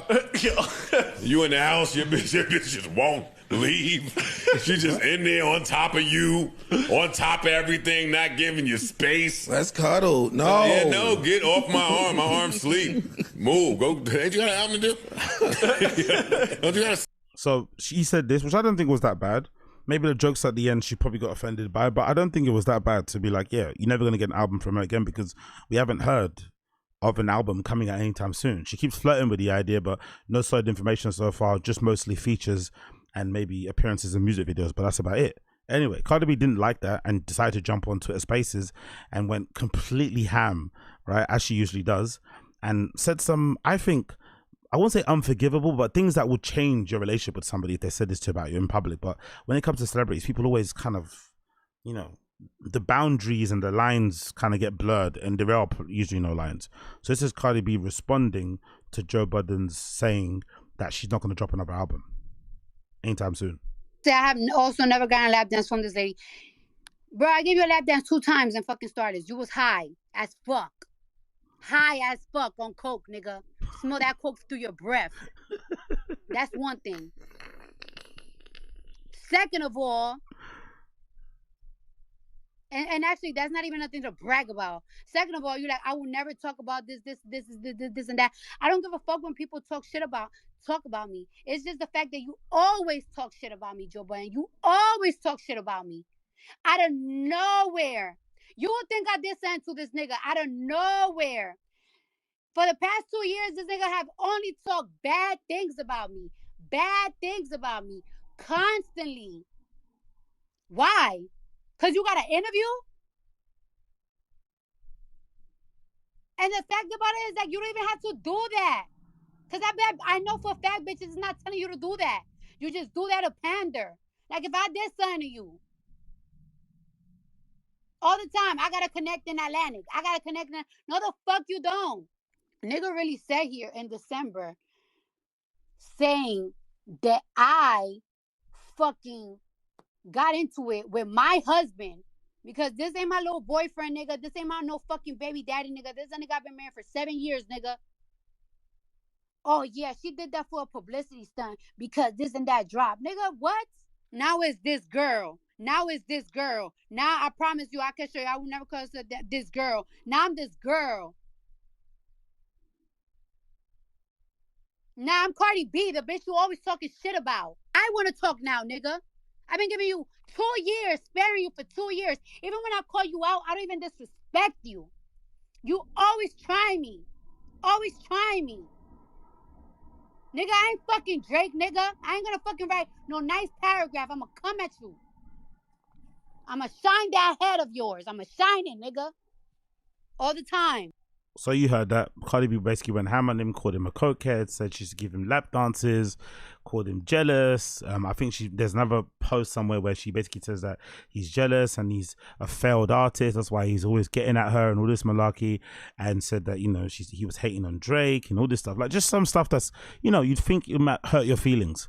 And knowing Joe Budden and how he is and how he likes to fucking, you know, go crazy and really fucking wild out on people, you'd think when he gets on his podcast, he'd probably have a lot of strong things to say, because what he said originally probably wouldn't warrant this type of response, right? You can question why a Grammy Award winning artist like Cardi B, it's an honest question to ask. Like, why haven't you dropped an album in 7 years? It's a pretty, you know, normal debate to have on a podcast that's centered around hip hop. But she took it personally, has thin skin, you can't criticize, whatever, went really crazy, which is really unnecessary. But Joe decided to jump on his podcast on the, you know, after this rant, and decided to tuck tail and essentially apologize, which was really odd and very, not very Joe Budden like. But I'm assuming this happened because, you know, she's Cardi B and she's a big celebrity and he wants to be on her good side still. I just find this like really odd, his response. Very, very, very strange considering the disrespect that she said to him. But, you know, maybe I'm wrong. Audio, voice, chat type of thing, I like anonymous. I'm such a polarizing presence that people do. Yes, oops. Bear with me a second. I want to let Sorry, people be themselves. The volume keeps. So I'm anonymous in there. Okay. Go to the fridge and get my creamer, and she is turning. Let's go back to slogan. Audio, voice, chat type of thing, I like anonymous. I'm such a polarizing presence that people do change when I come around. It's happened for majority of my life. I want to let people be them. I love Joe's ego is unparalleled, bro. Joe's ego is unparalleled. Talking about yourself in the third person and acting like you're fucking Kanye is fucking hilarious. Polarizing fig. Like, what? He's spending way too much time in the Joe Budden podcast fans spaces because those guys really gargle his nuts. most people don't give a fuck or are ready to, you know, get on him, which he makes sure not to hang around those spaces. But yeah, Joe needs to chill. But let's just let him finish. Let's let him finish. Themselves. So I'm anonymous in there. Okay. Go to the fridge and get my creamer. And she is turning up on some nigga. Nigga, she is in there like, yeah, you motherfuckers think you know me and y'all don't know a shit. And this nigga keep disrespecting. Nigga, I poured that creamer and said, ooh, right on time. Ooh, I caught him. I'm early in the space. Sip, sip. But she not saying a name. She just keep going. And I used to love this nigga. I'm sipping my tea saying, ooh, somebody is about to get it. I'm staying on. And she keep going off. But she's being a little vague, so I get in my car. I'm keeping this on my way to my second haircut appointment. It's like 1:30-ish. And I get in the car, and she said, this nigga, I know him for a long time. By the way, a second haircut appointment when you're bald. 2 haircuts when you're bald. And such and such and such. But she's not giving the name. So I had enough at that point. So I'm about to leave the spaces. And then she said, I know can't nobody ever say nothing about me because I keep my... Okay, listen to the next clip. Circle smaller than my pussy and my asshole. And I never been fucked in my asshole. So my asshole is small. And I thought that was such a genius bar. I said, that's a double on. Your asshole is, her circle is, I gotta stick around. I gotta stay. Once she said that, I stayed there. And she said, I only work with Johnny. These are people I speak to at the label. She start naming the big wigs. If it ain't Julie, Craig, Kaiser, Brooklyn Johnny, salute Brooklyn Johnny. If it ain't the stylists, I talk about the guys that wear, none of them know my business. So she's going off. And I am glued to this shit to see who she talking about. And then she said, and I think this nigga hate Dominican girls.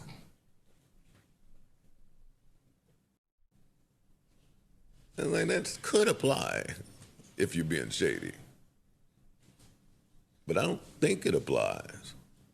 So let me just go get my haircut. And then she said, yeah, I think Tahiri and Sin really fucked him up. I said,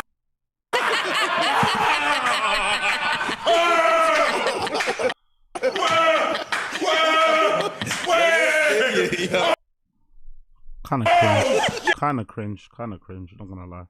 Kind of cringe. Yo! Fool, son. Good fucking ass nigga. Good button. So next, bear with me a second. There's a couple of clips from fucking. And it's yours. Yo. My arm to the floor. Holy shit. And he just kept turning it. Oh my God. But she's so great at what does. It was a great read, and it was really entertaining. And no, I am about to go on a rant. I want to start this with, Cardi said a lot, man. I want to start with, Cardi is on my list of people that I'm going to love no matter what. As a musician, just in terms of story of someone from New York, there's absolutely nothing that Cardi B could get me to say negatively about her husband, or her family. So basically you get the gist. Cardi went off on him hard.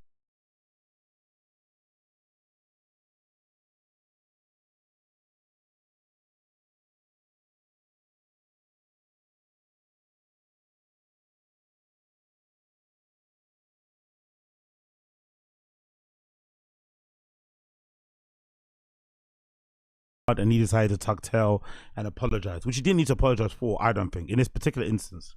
I'm not usually the biggest fan of Joe when he gets into these tiffs.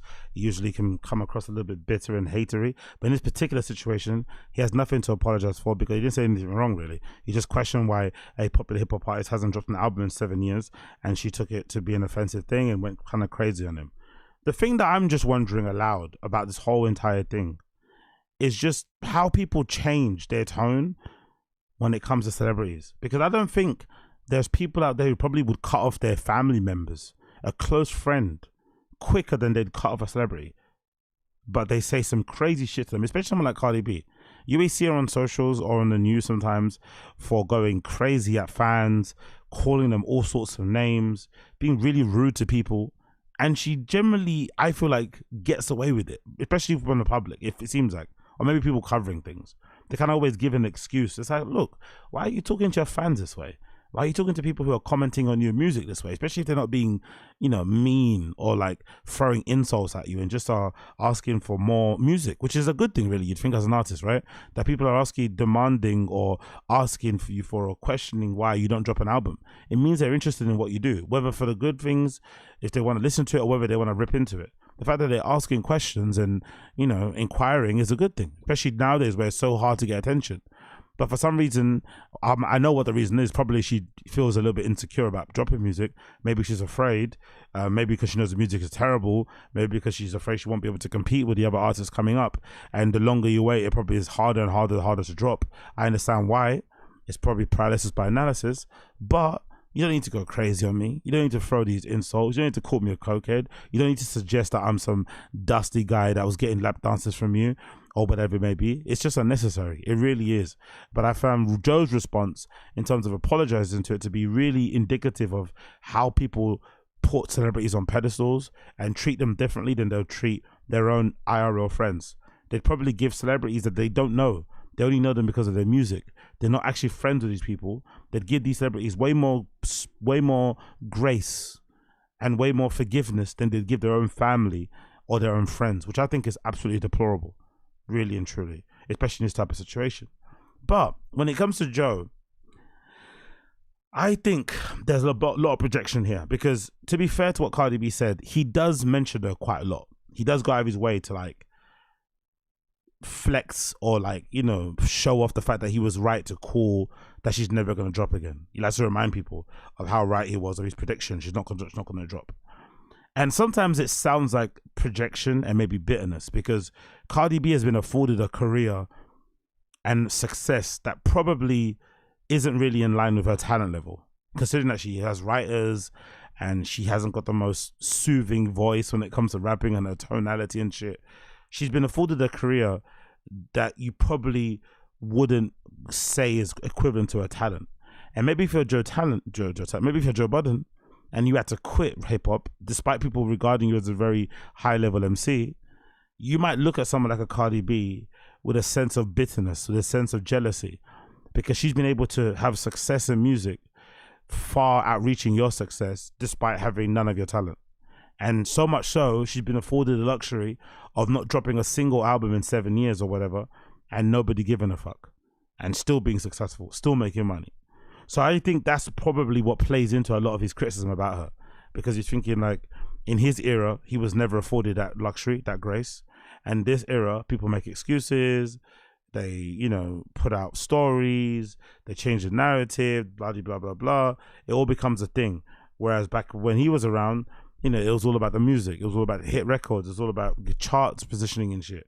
And maybe he got scrutinized and pushed to do things that he probably would have never wanted to do because they were, you know, demanding on him. And then he got to a point where he probably wasn't full out of love of music. Obviously, you start podcasting, that becomes successful, so you got a good chance to kind of quit. But there's no denying he did quit because music wasn't working out. So I wonder, even though he quit from his, you know, his own volition, maybe there's a little bit of like sadness about that you quit and you didn't, you know, make the best of it or make the best use of your talent. So you see someone like a Cardi B who's basically taking that opportunity for granted, or place that she has in hip hop, and you can kind of maybe feel a bit bitter about it. That might be part of the reason, because usually when it comes to Joe, especially when it comes to like weird hate boners he has with people, it usually does reflect, as being a true narcissist, it usually has more to do with him than it has to do with the person. It's more his own ill feelings about things, you know? It's like the Drake thing. For sure, him and the Drake issue is to do with some girl that probably Drake fucked before he could, or something that happened like that, or some jealousy about his career and the fact that he's been able to succeed with his type of brand of very vulnerable, you know, girl complaining type of R&B music that he was getting criticized for when he was coming up. Those are usually the hate bonus. So it wouldn't surprise me if part of the issue with Cardi was that, you know, he probably thinks, you know, how the fuck did you get here? Now you got here, you're taking it for granted. That might be part of it. But I found the apology to be very, very disappointing because he didn't say nothing wrong. I don't think in that situation. He didn't really say anything wrong. And I think for whatever reason, people give Cardi B a lot of grace and a lot of leeway to just be cunts to people online and say whatever. They probably would have given to another artist, which is obviously disappointing, but I guess it is what it is.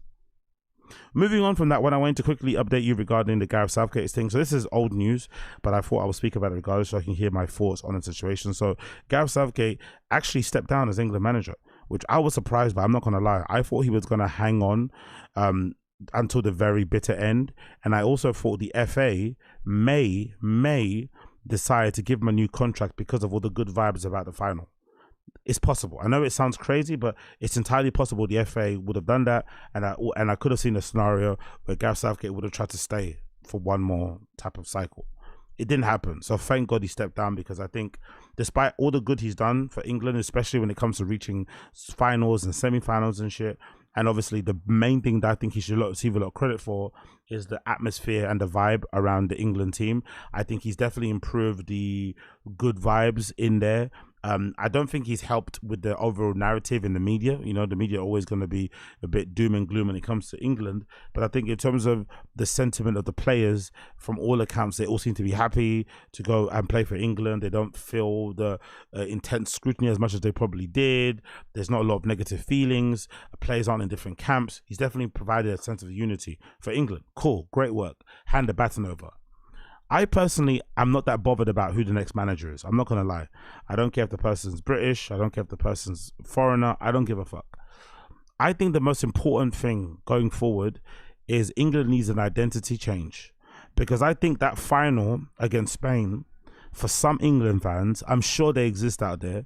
I think there are some England fans who are super delusional and who think if we had Pep Guardiola managing us, that we would have beat Spain. I think that's what they think. When the reality is, Spain are just a better team than us. Spain are just a better country than us at football. Yes, we have a more entertaining league. Yes, our league generates more money. But I think in terms of pure footballing ability, Spain proved in that final that they're better than us. Because I think watching that game, if England had to have played at 95% of their potential, 900% of their potential to win that game. Whereas I feel like Spain played at 70% of their potential and still won the game, despite us equalizing. That was a really concerning part for me. I don't even think they played that well as a team, personally. I felt they kept control of the game, don't get me wrong, but I don't think they were as frightening as they were in the group stages or the knockout phases. But we obviously made mistakes and they punished us like great teams do, clinical. And you also have to remember that particular final against Spain, Spain were without Gavi and Pedri, two of their young star midfielders who would have probably been starting for them if they didn't get injured. Gavi and Pedri are both injured. And they ended up having the man, or their player of the tournament, ended up being a defensive midfielder, who is Rodri. And in the final, Rodri got injured in the first half. And loads of England fans on social and in the stadium were cheering when he got substituted at the half-time, thinking that, oh, now the game is swung in our favour. Then they bring on a player I'd never heard of, Zubedini, I think his name is. He plays for Real Sociedad. I don't watch La Liga. And he legitimately was like a carbon copy of Rodri. He didn't miss a beat, and they just continued purring on. You know, like, clearly they were the better team. Clearly they were. We hung around, we competed okay, but I don't think a manager would have changed that result. I just think they're better as a football. But I think going forward, what we need is an identity change, and I would like to see whoever the manager is promote a style of football that's reflective of the Premier League. So I don't want none of that possession-based stuff. We can't do it. Spain play that way. because that's how they play from kids, from the youth academies all the way to the first team. They play that possession, tiki-taka, base football, and now because they've got fucking Yamal and what's his name on the Lamine Yamal on the wings, and the other kid, they've now got that explosiveness and that creativity and that spontaneity on the wings. But that possession-based football, the great passing in the midfield, that's something that we always know of Spanish teams to do. But we can't do that. That's something that we have to change at the fundamental level of how we teach kids how to play football from all the youth ranks and stuff. Cool. So what we should do, I think, is have our England team be reflective of the Premier League. So I want to see heavy metal football. I want to see fast attacking football, like almost like FA Cup style, when a Premier League team goes to like a non-league side and the ball's just flying all over the place. That's how England should be playing, on the front foot pressing, going for the jugular. It's going to be a bit brutal. We might lose some games, but they will always be entertaining. That's how it should be. And a lot of those players will respond well to that sort of play. I also want to see, going forward, a more of a focus on picking players based on what they do on the season, not what base they do on the previous tournaments. One of the things you criticize Gareth Southgate about is that he was incredibly loyal to players who did well for him in previous tournaments. Now, the issue is, in between tournaments, there's seasons. And in seasons, people go up and they go down. But national teams should be picked based on what you've done for me lately, not what you've done in a previous tournament last year. Because if that's the case, then in this tournament that just gone by in the Euros, Luke Shaw would have never been picked. Luke Shaw got picked only because he played well previously in the World Cup for England and he was trusted. Whereas I think Gareth Southgate should have always picked players based on what they did in the season. I also think if you pick players based on that, you also need to stop with picking players to start based on their brand name. And you have to pick players who complement the team. Now, that might mean you might pick a player who's less talented than the other, but if they are a better fit for the team and they provide better balance, then you pick that player. So, for instance, if that kid from Crystal Palace, the DM, I think it's Werver or McWerver, I forgot what his name is, and he's a DM and he's highly rated. If he is actually a better option to play as a defensive playmaker in that midfield instead of Declan Rice, you play that kid. Even though Declan Rice is possibly a future England captain and has got a good brand name and is a great player, if for England that Crystal Palace kid is a better fit, you play him. That should apply across the board. No one should be playing based on their brand name. Because if that happened, Harry Kane doesn't start. Because Harry Kane's starting because he's Harry Kane and he's the captain of the side. But he was clearly injured. He was clearly struggling for the entire tournament. He did hardly anything apart from scoring, I think, a penalty and maybe something else. But he was anonymous. You pick the players based on what they've done for you previously in previous tournaments, and also make sure that you don't take players for tournaments who are injured, especially not a left back. That's not necessary. If you're gonna pick like a starlet player, like a Jude Bellingham, for instance, who maybe is gonna be the leader of the new team going forward, and is maybe someone you can't drop, fair enough. But like a left back, that should not be the name of the game. So I'd love to see that be the case. It probably isn't. Most likely, everyone will be obsessing about us playing a certain brand of football we're not going to play. It'll go back to favourites and shit. But I honestly hope that a lot of England fans who watched that Euro final don't think that we're ever going to change that result with a good manager or with different formation. It's not going to be the case. We are probably a top 5 nation, maybe in Europe, maybe not the world, but maybe in Europe. But we have a long way to go before we can beat these best teams in the tournaments and win European trophies, especially with Spain purring the way they are. We're not going to beat them, by trying to out football them. We're going to beat them by like just doing the dark arts, playing like we're playing in the FA Cup, knockout phase game, and long balls, fast attacking play, loads of crosses into the box, running off of defenders, like really fast attacking Premier League brand of football would be a welcome change. And if anything, for the fans too, it'll give us something to look forward to when we watch England. Because England, especially under Gareth Southgate, was so boring to watch. Legitimately a bore fest. Send you to fucking sleep. So fucking risk averse. And we don't want that. When the Premier League starts, it's always very gung-ho, very front foot, and the national team should reflect that. So I'm glad that he did step down. It gives space for the next person, but I hope whoever they pick decides to go a bit more gung-ho and not be so shy about taking off the handbrake. Hopefully, that's what we hope for. There's actually a post here courtesy of Sky Sports News that says the FA actually advertised the position. So the FA has actually got a job posting online that you can check to see what the credentials are they're looking for the next manager. So this is courtesy of Sky Sports News. It says the FA has formally advertised the England manager's vacancy on its website as the search for Gareth Southgate's successor continues. English football governing body says it has already identified a number of candidates after Southgate announced his resignation on the July 16th. The first bullet point in the job description specifies the need to win a major tournament, which I don't think should be the main goal. We haven't won a major tournament since 1966. It should be about a consistent run of good results or finish, of going the furthest we can in tournaments. I don't think it should be about winning a major one.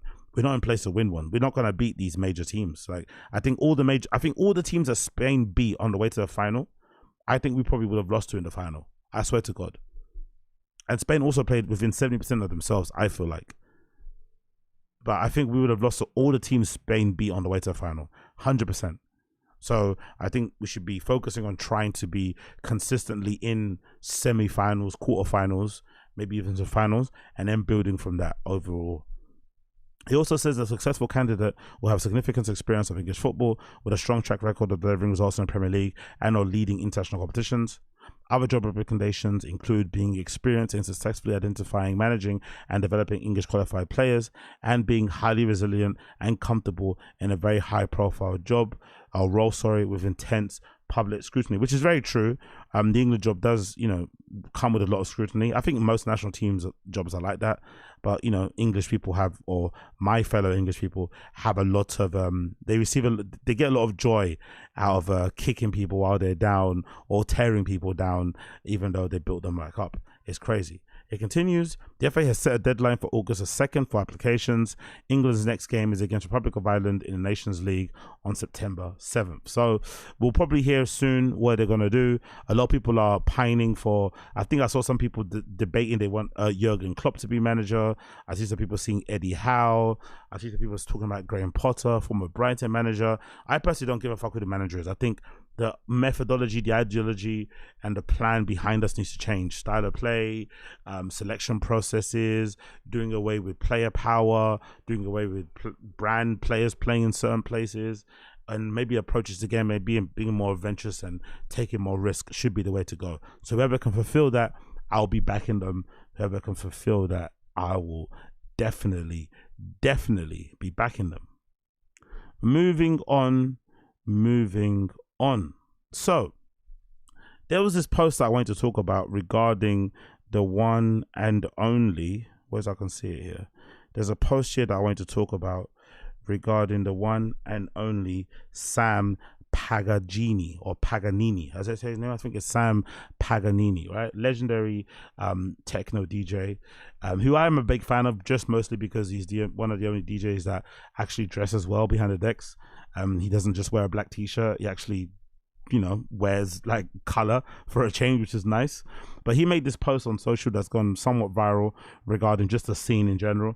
And I don't know, man, as viral as it's gone and as good as the sentiment is, I'm kind of getting a bit bored and tired of these older DJs complaining about the scene and moaning and bitching and complaining about the new generation of DJs maybe being a little bit service level and not digging deeper and all understanding the origins of the music. It's like, bruh, like, you're a boomer, like, these new kids aren't going to be thinking like boomers. They're going to be approaching things differently. They're going to be coming with fresh new ideas and approaches. Some of them you might not like. That's the whole reason behind it. That's what keeps the scene fresh. That's what keeps it alive, because they do things differently. I feel like as well intended some of these statements are, they kind of just feel like it's an opportunity just to kind of preach and dunk and to try and act like you're the gatekeeper or the arbiter of what is good and bad techno. And I find it fucking annoying. But we didn't read it regardless. So this is courtesy of Sam Paganini on his Instagram account. Some slides here where he's commenting on the scene. He says, the question, Why do we have to betray the incredible work that the great innovators have done? I can't speak for some reason. If you are paid 50 times as much as the resident DJ and you are booked to perform in the best clubs around the world, you have a moral responsibility. Honestly, bro, I'm just trying to play some music and get high and get my dick sucked. Like, it's not that deep. No one's trying to change the world with a record. Like, let's be real. Let's all be very, very real. DJing is fun, it's good, everyone gets to dance, but there's no moral responsibility. I'm playing because I enjoy playing music. You guys are here because you enjoy hearing this music. We're having a good time. We're going to go home to our family and friends. It's not that deep. But anyway, it continues. You have a moral responsibility. When I was a kid in the beginning of my career, whenever you start a sentence like this, you know you're probably going down the wrong route. When I was a kid, back in my day, but hey, let him run. I used to spend hours behind the DJ booth watching those 80s and 90s legends doing their thing. Well, that's the thing. You were a teenager in the 80s and 90s. These kids weren't born then. And back then, you didn't have the ability to go on social media. Nowadays, you can just watch the greatest DJs around in the scene doing their thing via your phone. You don't need to be in the booth and observing things. You can just watch a boiler room stream. So it's all good. I still remember very vividly my frustration as I realized once I was back home with all the amazing tracks still ringing in my ear, that a lot of the time would pass for me to before I could actually get a copy of those records, and that a lot of effort had to be made to find them. Again, I don't think there's any difference. It doesn't mean that you've come up better because you had to buy stuff on vinyl, because you had to order stuff via online, via mail order, because there wasn't no online stores. That doesn't make you a better person. I don't understand this whole looking at the past through rose-tinted glasses, like everything that was made in the past was good, is nonsense. There's a lot of shit tracks that were made back then too. A lot of people that were just grifting and waffling. I don't know. I find all this stuff to be annoying. It continues. That's when I understood why those artists were superstars. They would spend days looking for cool and exciting music, for new sounds, always one step ahead of others. People do that now. That's how people record dig now. People record dig via Instagram, TikTok, maybe even Snapchat, going on certain websites and checking their online stores, Juno, all these type of places. Like, I don't know, listen to DJ mixes. It's just the same thing. It's the same thing. Nothing's really changed, to be fair. Just different mediums. To this day, that's a golden rule for me. When you have the name for yourself in this industry, you are lucky enough to receive many promos before they get officially released. And once they are available to everybody on the planet, I try not to play them anymore. So obviously, he's just annoyed. He's kind of, it sounds like just annoyed. He's not the special one anymore. He's annoyed that promos go to anyone and everybody. He's annoyed that people that aren't DJs are playing the promos. And and he's kind of a bit of a snob, it sounds like, which makes sense when you're a boomer and you're looking down on people and being snobby. Or maybe it's just a money thing, because Sam Paganini is what, probably like late 40s, early 50s. So you'd imagine probably he's not getting the same rates, even though he probably should be considering his status and shit.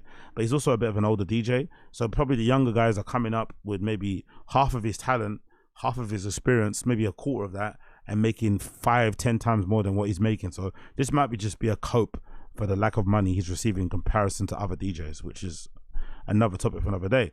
But it continues. Being a label manager as well, 60% of what I play comes from music I select from my own imprint. To me, it's unthinkable to hear commercial Euro dance pop tunes played nowadays at some of the biggest festivals by some DJs considered to be the best in the scene. These commercial pop records, just to name one, It's a Rainy Day by Ice MC, which was super successful in the mainstream discos in the mid-90s, have never been played by those legends we all know so well. And none of those places where music was so consistent on a constant rotation ever made it to any top club list. That instead rightfully includes the institutions that made the history of our rave culture. Continuing on here. If I ever really want to play a track that's still undiscovered by younger generations, I'm looking to some of the craziest tunes on our legends used to spin. To give you an example, while the commercial discos were coming up with Ice MC, the most authentic clubs would be raving to the sound of Alive from the New Wave EP and the then unknown Daft Punk. Why do we have to betray the incredible work of the great innovators have done? Mills, Horton, Var, Garnier, Cox, Tengali, Deep Dish, Kitten, Alien, just to name a few, have built reputation and made the history of our club culture. By the way, all boomers, which is funny. Why do we have to destroy this in such shallowness? If you are paid 10 times or even 50 times as a resident DJ to perform at this best clubs around the world, you have to have moral responsibility. So essentially, he's annoyed at all the pop edits on the dance floor. I understand, I get it. Some of the pop edits and remixes are annoying. They may be a little bit overdone because everyone plays them. And unfortunately, it's not really the problem of the songs. It's mostly the problem of the festivals booking the same type of DJs who play the same type of stuff. That's probably the issue, I feel like. I don't feel like people get bored of the songs. They get bored of the repetition of every DJ playing it. So maybe the festivals need to be a little bit more risk adverse, right? Instead of being risk averse, I need to, you know, go out there and actually take some and maybe book some fresh people who maybe come with a new approach so that it would mix up the sounds, because there's nothing more annoying than being at a festival from open to close and hearing the same time 6 times, or the same song 6 times. It can be super annoying and it can kind of kill your vibe. I get it. But on the flip side, I actually like the introduction of pop records onto the dance floor because I feel like it makes the scene exciting again. It's kind of boring to just hear, like, in my personal opinion, the mix is good. It is kind of boring to just hear unts for like 6+ hours. Sometimes mixing up and hearing a record that you might have heard on the radio can give you a feeling of like elation and glee because it's something familiar. It's something kind of normie, kind of mainstream that also is good, because not everything underground is good. Same way not everything, mainstream is bad. So I think it helps, especially if you're at a rave or a party, to kind of just soften the mood and make it a bit fun. And to be honest as well, on the dance floor, I feel like, regardless of what club you're at, as long as the music is good and maybe is aligns to what the theme of the night is, whatever, it really doesn't matter what you play. There should be no rules. The whole reason behind going to those type of places is that you want the DJ or the person that's playing to present stuff to you in a way that's going to make the night interesting and make you want to dance and shit. And sometimes it doesn't always have to be like white labels or underground stuff. It can be commercial things, but if it's done in a certain way, if it's sequenced in a certain way, mixed in a certain way, it can sound good, it can sound fresh. So maybe it's not even an issue of the pop edits. Maybe it's an issue with the way the people are playing it, with the amount of times it's been playing in one night. But I honestly think it's a refreshing change, because there was a time when it was starting to get boring. Even in places like Berghain, it was the same type of DJ playing, the same type of songs, the same type of level of seriousness and, whatever, and maybe even aggression. Whenever you play some of these pop edits, they just help to soften the mood, make it a little bit more light, a little bit bubbly, a little bit more smiley. Like, it's impossible to be like seriously techno stomping from left to right in your fucking creepers when Britney Spears is playing. Yes, it's a bit naff. Yes, it's a bit cringy to hear like, Shania Twain, fucking techno edit, but at least it, makes you smile. At least you know the words, at least it maybe makes you remember a time when you heard that song for the first time anyway. It just helps to maybe mix things up again and make it a little bit more interesting, especially if you are trying to make your set sound a bit groovy, which most people aren't. They're just trying to make it sound as dark and repetitive as possible to add to the feeling of highness that you're on with the drugs and shit. So I don't probably have a problem with it. And I think in general, even if they have a problem with it, it's this young people's time to do their thing. This whole generation of people who are playing with these pop edits and remixes, they're the ones who are dominating, and they're the majority in these clubs now, as you'd imagine. So if that's the case, they're playing to their friends, they're playing to their peers. There's nothing wrong with that. I feel like if you're a 50-plus-year-old DJ who's still getting booked, you should be chuffed you're still relevant. You should be happy that still, despite your years and whatever, people still are curious to hear you play and want to see you play and come out to see your parties and whatever it may be, but you're not competing with these new kids anymore. If anything, you should be offering something different. You shouldn't be trying to lecture the kids to play more like you, because that's what it sounds like. Like, I'm very good, I know my history, kids should be looking up at me.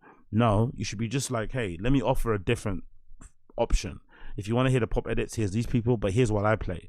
But you shouldn't be chastising the TikTok techno people for not playing like you. I don't think so anyway. I think it gets a bit annoying and a bit moany.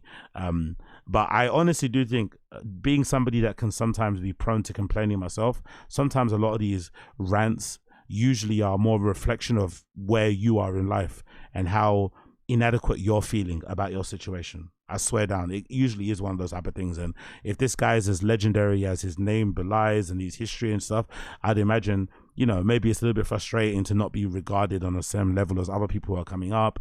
Maybe you're not getting booked to the certain places anymore, blah, blah, blah. You've been overlooked, and you hear these guys playing. And, to be fair to people like this, there are a lot of those TikTok techno people who are objectively very bad at DJing. So it can be really confusing if you are a huge name in the scene to be there and have these kids who've literally only started playing yesterday be making 10 times more money as you, and they're fucking garbage.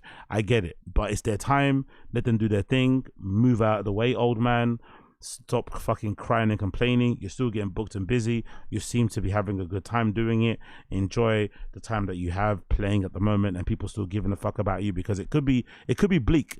People couldn't give a fuck about you if they wanted to, but they still, and I think that's a privilege in itself.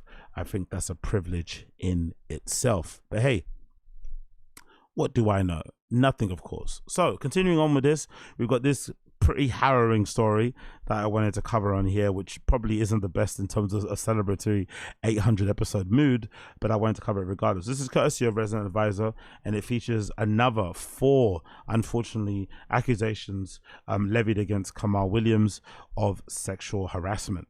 And RA have done some good work in terms of breaking down and exposing some of the things that this guy's allegedly done to people in the scene, behind the scenes, being an artist and a DJ himself.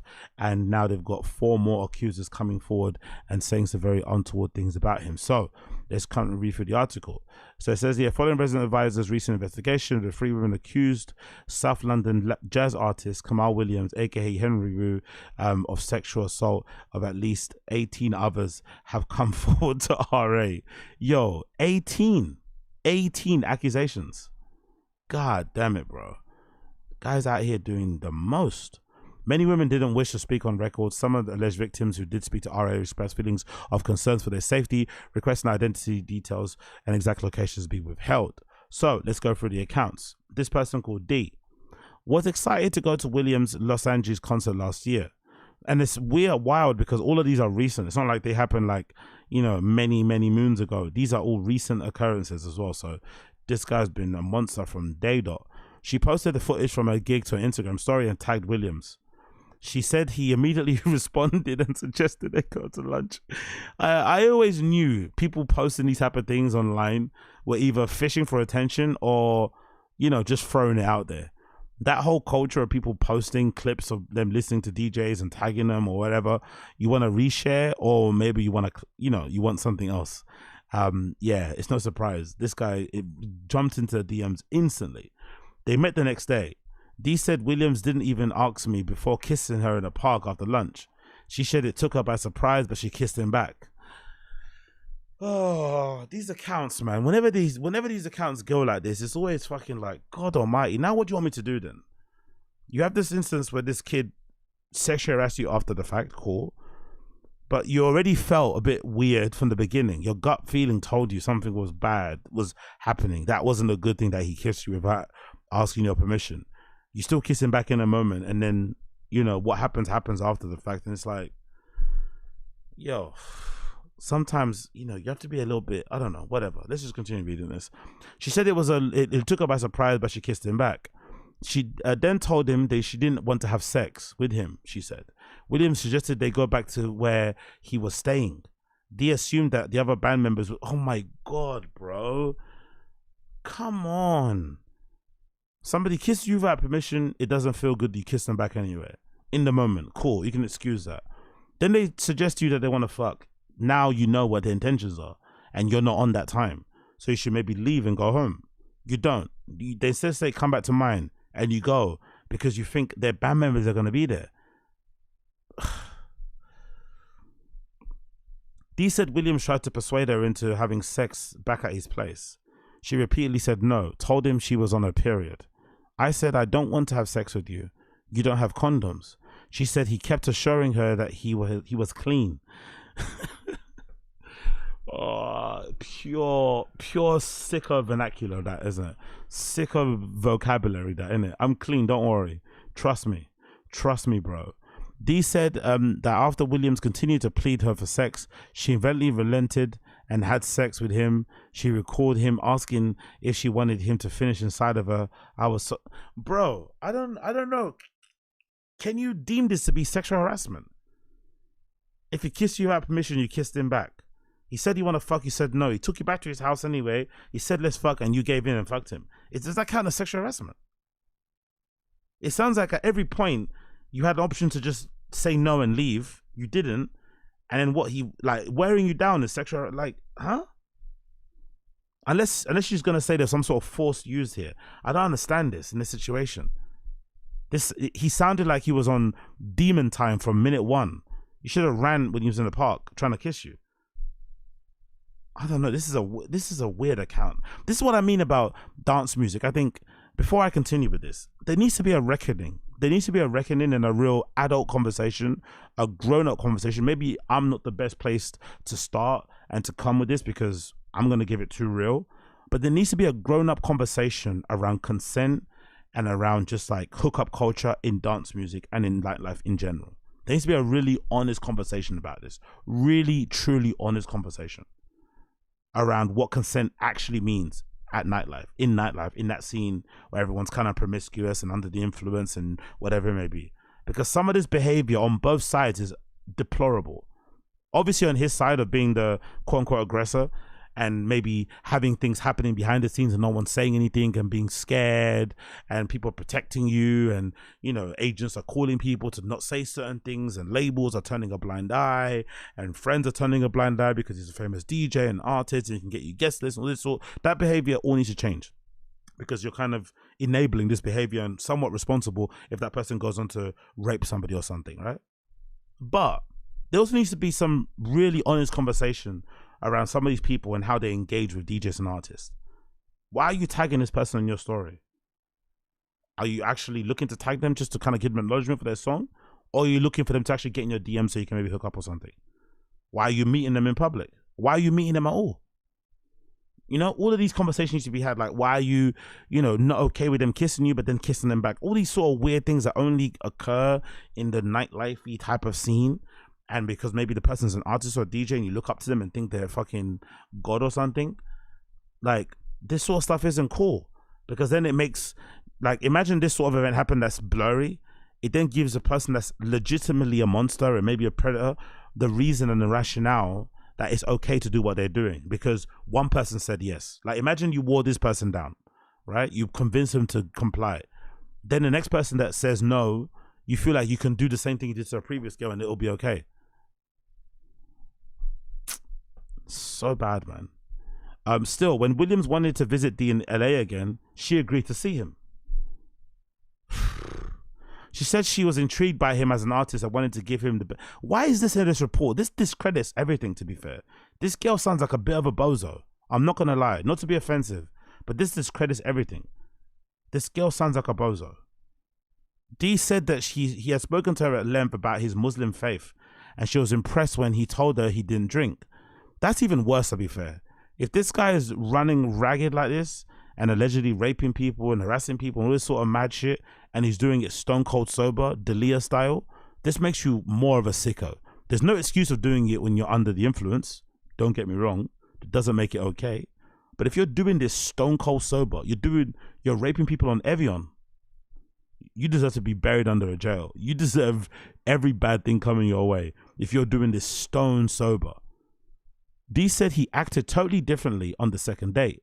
They had a good time and had consensual sex. She said she then felt comfortable to accept his invitation to join him in New York. So they hook up in London. She's not with it, but she gives in. She invites him to hook up. He invites her to hook up again in LA. She gives in, or she agrees consensually. Then New York. It's like, where's the complaint here? To accept the invitation in New York, we're playing another show. But Dee said she was confused by Williams' behavior on this trip. She asked he didn't attempt to have sex or show her any... Just don't go. I don't want to fuck you and don't come on to me, please. Even though we've, like, just don't go, innit? Like, honestly. Because it seems like, from what I've been able to see, a lot of abuse in this dance music, once you give them an inch, they're going to take a mile. That's what it seems like to me. They're very like aggressive with their shit. From what I'm seeing, reading different accounts of different people. So I feel like if you're a girl in the scene, don't give somebody anything. Because if you give them a little taste, even a little suggestion that it could be on, they're never gonna stop. Especially under the influence or just whatever in the environment that they're in. you really can't give. I think maybe it applies across the board, but I think in nightlife in particular, you can't give these guys an inch, because I feel like all of these guys have been in situations where they've quote unquote wore somebody down. If you're a dude, trying to wear anybody down to fuck you is really, really, really sicko behavior. But I think a lot of these guys have been in the same position where they've done it and it's successful. And guys, speaking as a man myself, we're quite redacted. You know, like we're quite binary in our thinking. When one thing goes well, even if it was done in dubious circumstances, we're just going to try and repeat that again to get the same result. So if we meet resistance again and it went well for us last time by saying, no, come on, man, please, please, please, and it worked, we're going to do it. Even though that counts as harassment and coaxing, it's a little bit weird and the power imbalance, we get it. But I think in this situation, if you have an inkling that this guy could be a bit weird, a bit of a creep, you don't give anyone benefit of the doubt. Even if you like them, you like their music, you don't give anyone the benefit of the doubt, especially when it becomes, you know, when there's sex involved and that sort of shit. Because especially if it's a guy who's going to overpower you, there's no way to you to get away, blah, blah, blah, blah. No one gets a benefit of the doubt. Everyone has suspicion. You have to always go into every interaction thinking, okay, this guy could be a weirdo. If they prove you wrong, cool, but no benefit of the doubts. Oh, I just went back to his to hang out, to go watch Netflix. Like, what? I was warm, so I took off my trousers. Like, what? Like, what are you doing, bro? Like, he already showed you he was on demon time. Why are you going back? Like, why go back? Like, stay away. Danger. Anyway, it continues. She said that he didn't attempt to have sex or show her any affection. She alleged that she saw him snorting a white substance. She's also a snitch. What was she sniffing then? Did she say what she was sniffing? What? Come on, man. She alleges that she saw him snitching a white substance, and she asked him what it was. She said he told her it was ketamine. Oi, ketamine. Big up my ketamine man, them. K-hole to the death. She accused him of lying to her, having told her he didn't take drugs. She said he told her it was medicine. It's for my mental health, babes. It's for my anxiety. I'm an artist. I got anxiety. I'm an introvert. By the way, that whole anxiety thing as well, stop it. There's too many DJs in the scene now who are faking they have autism, faking they have anxiety and whatever. You're just a cunt. Stop it. Stop with the self-diagnosed ADHD, anxiety, whatever. You're not. You're just a cunt. Like, smile. Say hi. You know what I mean? Stop being a cunt. Anyway, she accused him of lying to her, having told her he didn't take drugs. She said he told her it was for medicine. After 5 unpleasant days in New York, Dee went back to LA and told Williams she wanted to be friends. Cool. So after, yeah, anyway, whatever. Cool. Weeks later, Dee found out she was pregnant. Whoa. Okay, now it gets dicey. Now it gets dicey. You let some DJ finish in you because you like him as a DJ. Then you find out he's a druggie and you don't like druggies, and then you find out you're pregnant by this DJ druggie guy. Woo, that's a roller coaster of emotions. Dee found out she was pregnant, and she said she texted Williams to tell him she was angry. The conception date lined up with the date Dee met Williams, when she said he verbally pressured her into unprotected sex. She was in no other sexual relationships at the time, she said. Dee recalled him asking her if she was sure he didn't want to keep the baby. She went on to a doctor to seek an abortion. Oh, yay. That is dicey. Oh. After that, he tried to call me. He didn't even ask me what happened. How are you feeling? Did you have an abortion? Dee said. The abortion was so painful, not only physically, but emotionally. I was remembering the first day we met, how I was telling him no, and I was blaming myself because I didn't. No. How are you gonna? Hold on. She had consensual sex with this guy like twice after the first time. That, what? Why are you remembering why would you regret the whole thing? Why are you remembering the first thing? If anything, you should be like, I'm upset I ever agreed to meet him in the first place. You should have never met him in that park. What? Okay. Anyway, this guy sounds like a piece of shit anyway, so it is what it is. Talia, another account. Talia described a similar alleged experience after meeting Williams at diner in Los Angeles. By the end of the night, he'd invited her to come to Chicago with a band. I wonder how many guys in the scene exist who are just cool, who say this. It feels like everybody that says stuff like, hey, why don't you come on tour with us, is always going to be a creep. It's always going to be a rapist. It's always going to be an abuser. I wonder if there's a cool dude who exists in the scene as a DJ who says the line, hey, you should come with us on the next tour. You should hang out. Come back to the, like that must exist, right? There must be party boys that like to throw down who aren't dickheads, who aren't abusers. It must exist.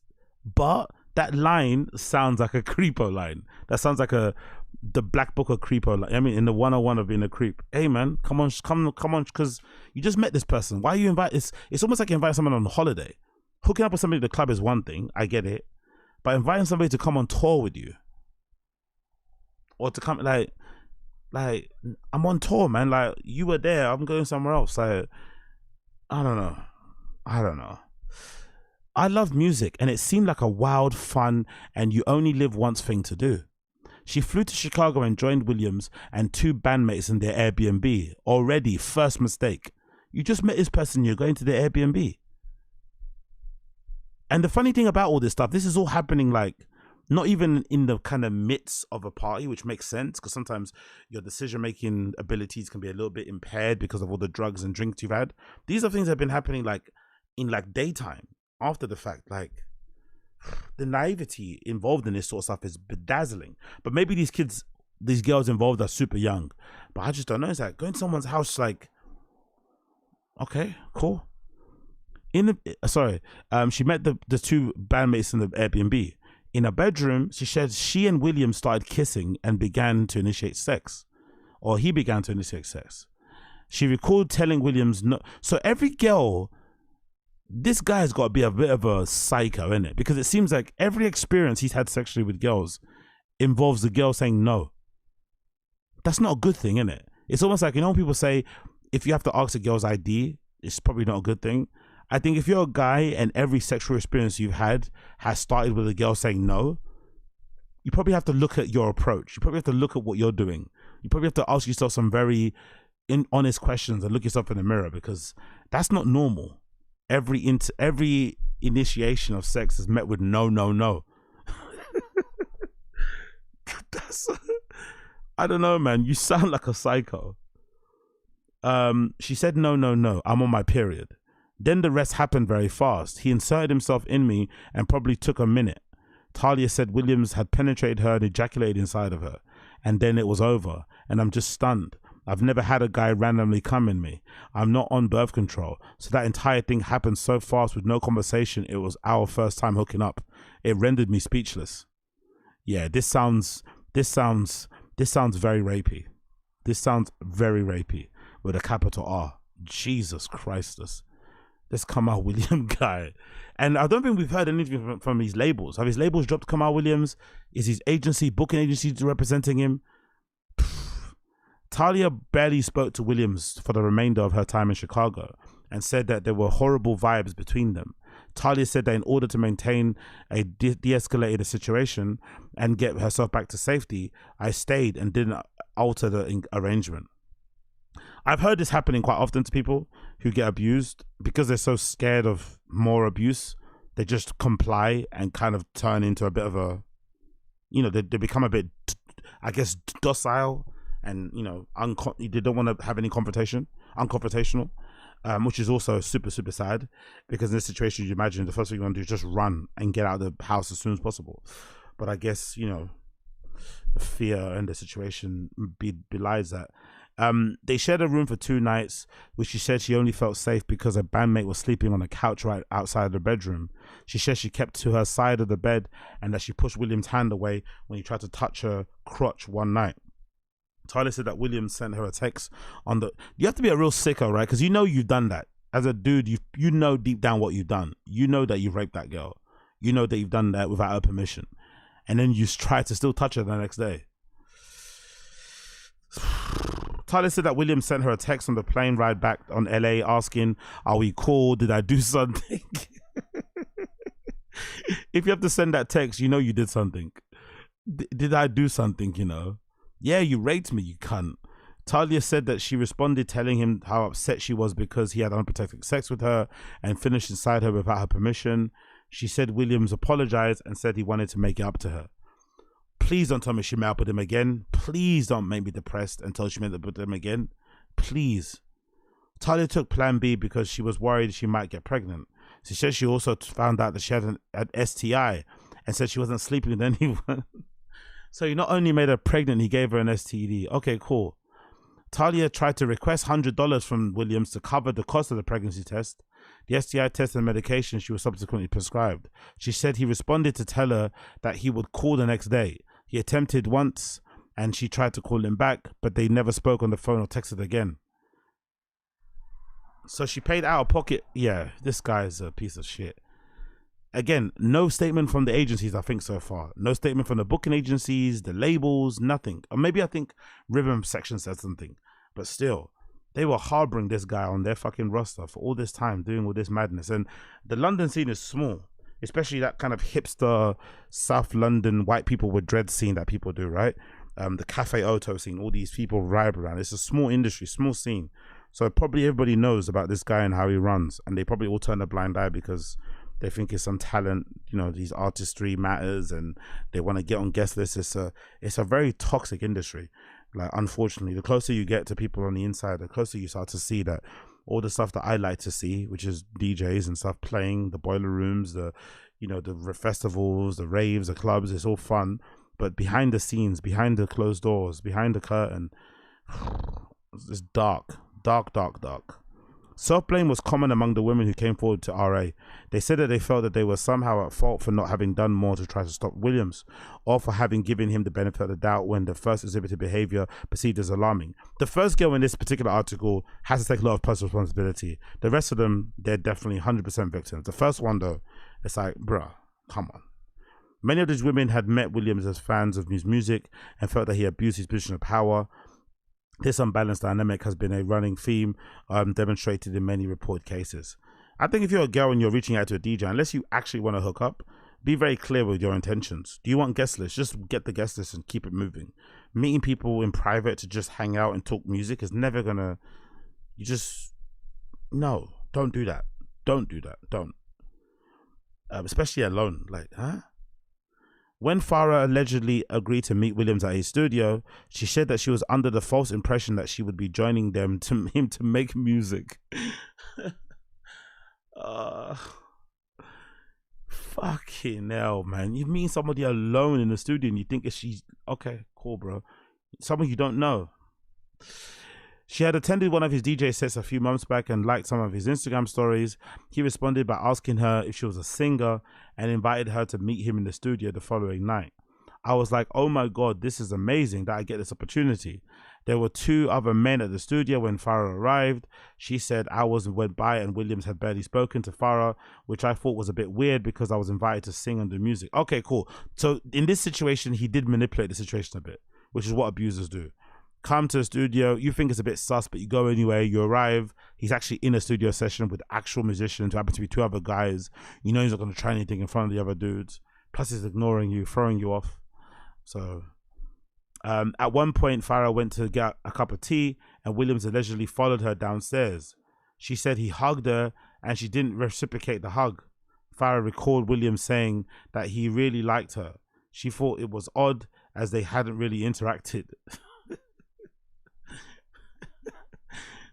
Sicko vibes, bro.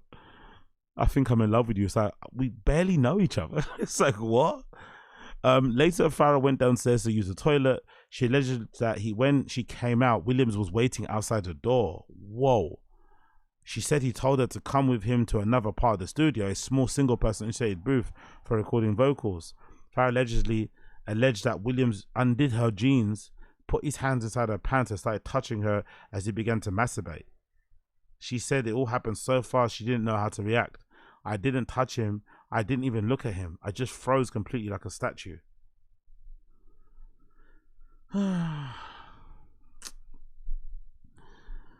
This guy, man. This guy. Like, how do you not end up in prison? That's a weird thing about sexual assaults like this, isn't it? How do people not end up in prison for stuff like this? Like, how does it not happen? How is it so hard? Why is it so hard to get people like this just put in prison? Because that is a wild thing to do to somebody. Invite them to the studio under false pretenses, follow them around, and then literally jump on them and like, how does that not end up with you going to prison? It's just insane. Like, it honestly is insane how people just don't get locked up for that. And all you get is an article in RA.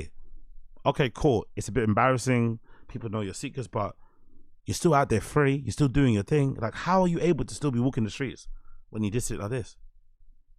Marion said that she was blown away when Williams contacted her out of the blue on Instagram. She said he immediately told her he had autism. See what I told you earlier about people with this self-diagnosed thing? Or just pushing it as a personality trait and excusing their weird behavior. I see too much of it in the scene. People lying about being introverted when you're actually just a cunt. People lying about they have autism when you're actually just a rapist and a pedophile and a fucking abuser and shit. Nah, fuck all that shit. Work on yourself, improve yourself. Stop hiding behind these self-diagnosed things. Marion alleged that Williams kept initiating phone sex and sexual texts, which made her uncomfortable, but she agreed to meet him. Again. The red flags were there. Right? Unreciprocated sexual texts and phone calls. But then I met him anyway. Sex with Williams was very abrupt. So they met and had sex immediately, even though she didn't want to engage in the sex. This is probably why the behavior has been continuing. Just bad, what's your thing called? He's just getting bad feedback loops. For his bad behavior, he's still getting the thing that he kind of wants, which obviously just keeps creating a cycle of abuse. Sex with Williams was very abrupt, Marion says. I'm going to have to be explicit to explain, but he literally entered me without, I barely blinked. I wasn't really prepared. There was no foreplay or anything like that. He literally just pulled my knickers to the side and went straight away. She said that she felt anxious and used afterwards. Following the alleged encounter, she said Williams started to call her all hours of the night, wanting phone sex. She recalls text telling him his behavior was not okay. The last time she saw him, Mary said that Williams had been harassing her on the phone during the date. She was out with her acquaintance and recalled Williams yelling down the phone, asking how long she'd be. She said she'd met him at his place. She said she met him at his place, where Williams rolled a joint in front of me, weed and tobacco, and smoked it. Marion said that Williams kept guiding her hand towards his penis and that she kept pulling it away. So after he has sex with you without asking your permission, was harassing you over the phone, being quite intense, you then still decided to meet him at his house. Honestly, the things famous people get away with, man. They went to his bedroom. Marion said that Williams started inhaling a balloon of nitrous oxide. He then allegedly began to masturbate in front of her as she was lying on the bed. She said he continued to take her hand and put it on his penis. She said that she tried to pull her hand away from his crotch and told him she didn't want to do anything sexual. Marion said that after she moved to the side of the bed to try to sleep, Williams rolled up on top of her and tried to initiate sex. She said she tried to show some affection to defuse the situation, but he allegedly held her arms down and pressed his forehead into hers so she couldn't move. Jesus Christ. I don't remember much after that, Marion said. She felt as though she was tripping out the rest of the night. In the morning, she collected her things and left. She recalled angrily telling Williams that she didn't want to see him again after that night. I've had a couple of years to process and move on, but it's been a dark journey. Ever since that day, I've not been the same mentally. Oh. There's a lot of dicey accounts in this article. A lot of dicey instances where you think, where there's a red flag, especially if you're a woman, you should run. Never give people the benefit of the doubt. But you also have to assume that this guy is a abuser. So he's had a lot of practice and knows how to, guide people into doing the things that he wants them to do, even though they don't want to do it. So maybe in these situations, unfortunately, because of his history, the girls didn't stand a fucking chance. The moment he ensnared them, he wasn't going to let go until he got what he wanted. But like I said, there needs to be some very honest conversations grown up conversations around consent, around hookup culture in general in nightlife, because I feel like a lot of this shit happens and all we get are articles. People don't go to prison, people don't get any punishment, people don't get dropped from labels, they're still on lineups. All this nonsense happens, so it keeps perpetuating this bad behavior, and it's really, really toxic. And the really funny thing about it, why it's so toxic and why I get really fucking annoyed about it, in this scene there's like a weird thing, like if my little brothers try to go to some of these clubs that I go to, some of these nightclubs I go to, they wouldn't let them in because they don't look a certain way, right? They're not maybe white tinted enough, right? They don't have the right clothes on, they don't speak in the right way. So a lot of these clubs and places would have suspicions about my little brothers, who are fucking angels. But then they turn a blind eye or make excuses of people in their own scene who look like them, who are doing all this abusive shit. But yet they think people that look like me are the problem. Especially if you don't abide by their dress code, you don't speak like they do, you don't have the same mannerisms, maybe you don't have the same way of life. They look at you like you're a weirdo, like you're gonna hurt the scene, you're gonna hurt their safe space. When the people that are actually fucking up their safe space are the ones that they put on pedestals, are the ones that they make excuses for, are the ones that they idolize, are the ones that they look just like them. It's honestly baffling, really is fucking baffling how I will go to a fucking party somewhere, a rave somewhere, and I'll be questioned about why I'm going there. Hey, do you know why you're here? Who's playing? Like I have to fucking apply to get in. I have to jump through hoops and shit because I look the way that I do. But then somebody like this rolls up with a rolled up joint and some Reeboks on and a pair of white socks and a fucking dangly earring and a fucking XL recording shirt or something. Suddenly they're okay. Perfectly fine. Yeah, you go in. You know, they do the abuse thing, you hide it, you turn a blind eye. But me, you have people following you around, strip searching you way more intensely, grilling you at the dance and at the door, to the point where they maybe want to question your sexuality to see whether or not you're allowed to come in. But the fucking hipster kids who maybe are fairer skinned are allowed in. Cool. But the industry and everybody else, they enable all this shit. They turn a blind eye to a lot of this stuff. These monsters are, I've always said and I'll maintain, monsters are always going to exist, unfortunately. Where there's good, there's always going to be evil. The problem, the situation is that we, as a public, as people in general, we're the ones that have to call it out. We have to highlight it. We're the ones that have to call it out. But if you have people who are running cover, running defense, protecting these people, turning a blind eye to some of these things, gaslighting people, silencing people, this is why the abuse continues. This is why it continues. And what? Because they've got talent, because they make good tunes. I don't really give a fuck. If you're an awful person, I don't really give a fuck what good tunes you make, especially when you're raping people. Like, fucking hell. And fans as well. People who look up to you, who idolize you, who love what you do, taking advantage of that kind of relationship or that quote unquote power dynamic. It's really deplorable. It really is fucking deplorable. So interested to see what happens off the back of this, whether something will change. I really do doubt it, but you know, who knows? Who bloody knows? Fingers crossed, fingers and toes crossed. And big up the writers as well who put that piece together. I think it was Annabelle Ross, because she's usually doing good stuff. Was it Annabelle Ross who actually wrote this? So give them a shout out. Yeah, Annabelle Ross and somebody called Anu Shukla. So big up Annabelle Ross and Anu Shukla for the article. Check it out on RA. Link will be available in the description down below. It will be available in the description down below. Big up in the stream chat. What are you guys saying? Sorry for ignoring you guys. What are you guys saying? Big up Young Old Vibes. Wagwan G. If I'm not interested in adult activity with someone, I do this wild thing called staying at my house. Exactly. Pick up Young Old Vibes. Yeah, very eloquently and very eloquently put. Exactly. It's a bit more complicated than that in the scene, I think, because people are out about druggy, drinky. I understand, but the way you put it is how I'm thinking too. It's like, bruh, if somebody's giving you the ick, if somebody's giving you red flags, you should not be going to their house.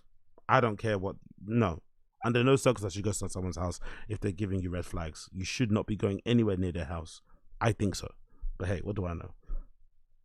She was wearing knickers, sus. The thing is, a lot of guys in position of power are like this, even in other industries. Yeah, that's the thing, Z. That's a really annoying thing. I don't think it's very, what you're saying is right. It's probably not specific to nightlife. It's probably across the board. There's an abuse of power.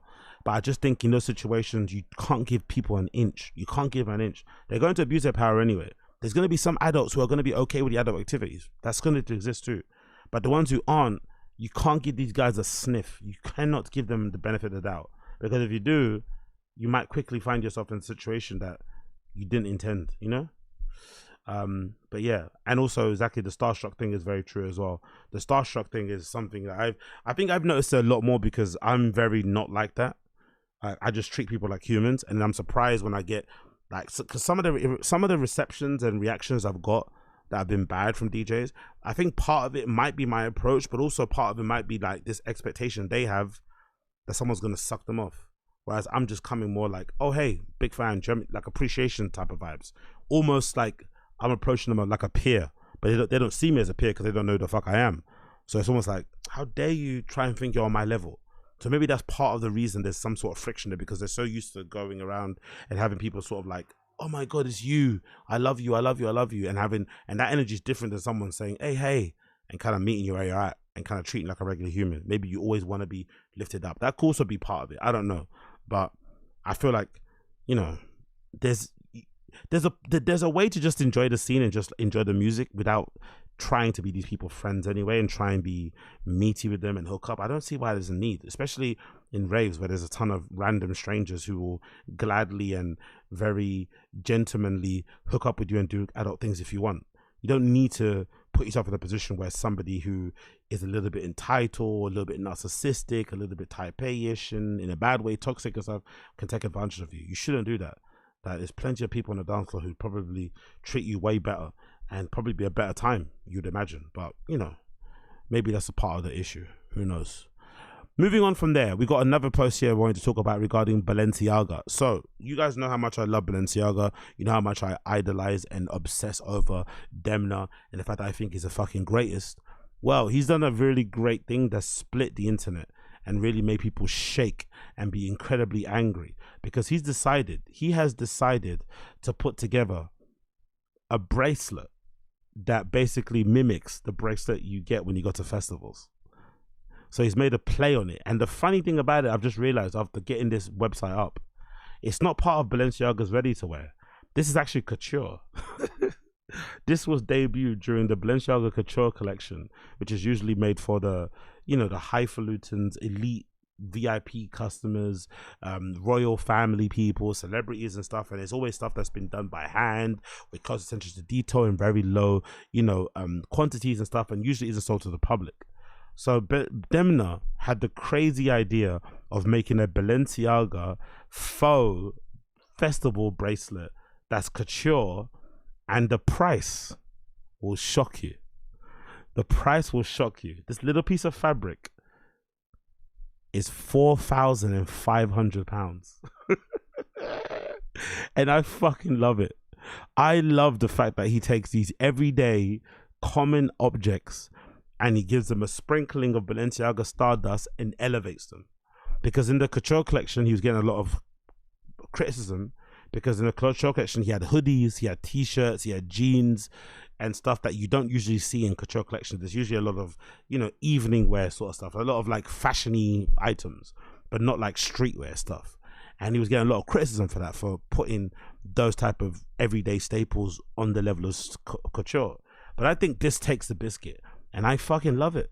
There's something incredibly chic about a faux Balenciaga wristband that's nearly £5,000. Like, that's insane, legitimately insane. But it's also the kind of thing that I love, because only you would know this is 5,000, and only people that maybe listen to my show or into fashion themselves. Regular person would just think you're wearing a wristband that you haven't taken off from a festival, and would just think you're a bit of a dork or something. But only you would know, no, this is actually Balenciaga. Someone would just think you went to Download Festival or something, but this is actually designed. So let's read the blurb. The blurb says, Raver bracelet in pink, black and blue polyester. Actually, that's the funny thing too. He's selling you polyester for £5,000. Yo, but Demna is a G. Metallized polyester, cotton and sterling silver 925 is from Balenciaga's 53rd Couture collection. It's made in France, which is good. At least it's not made in China, but it's still made out of polyester.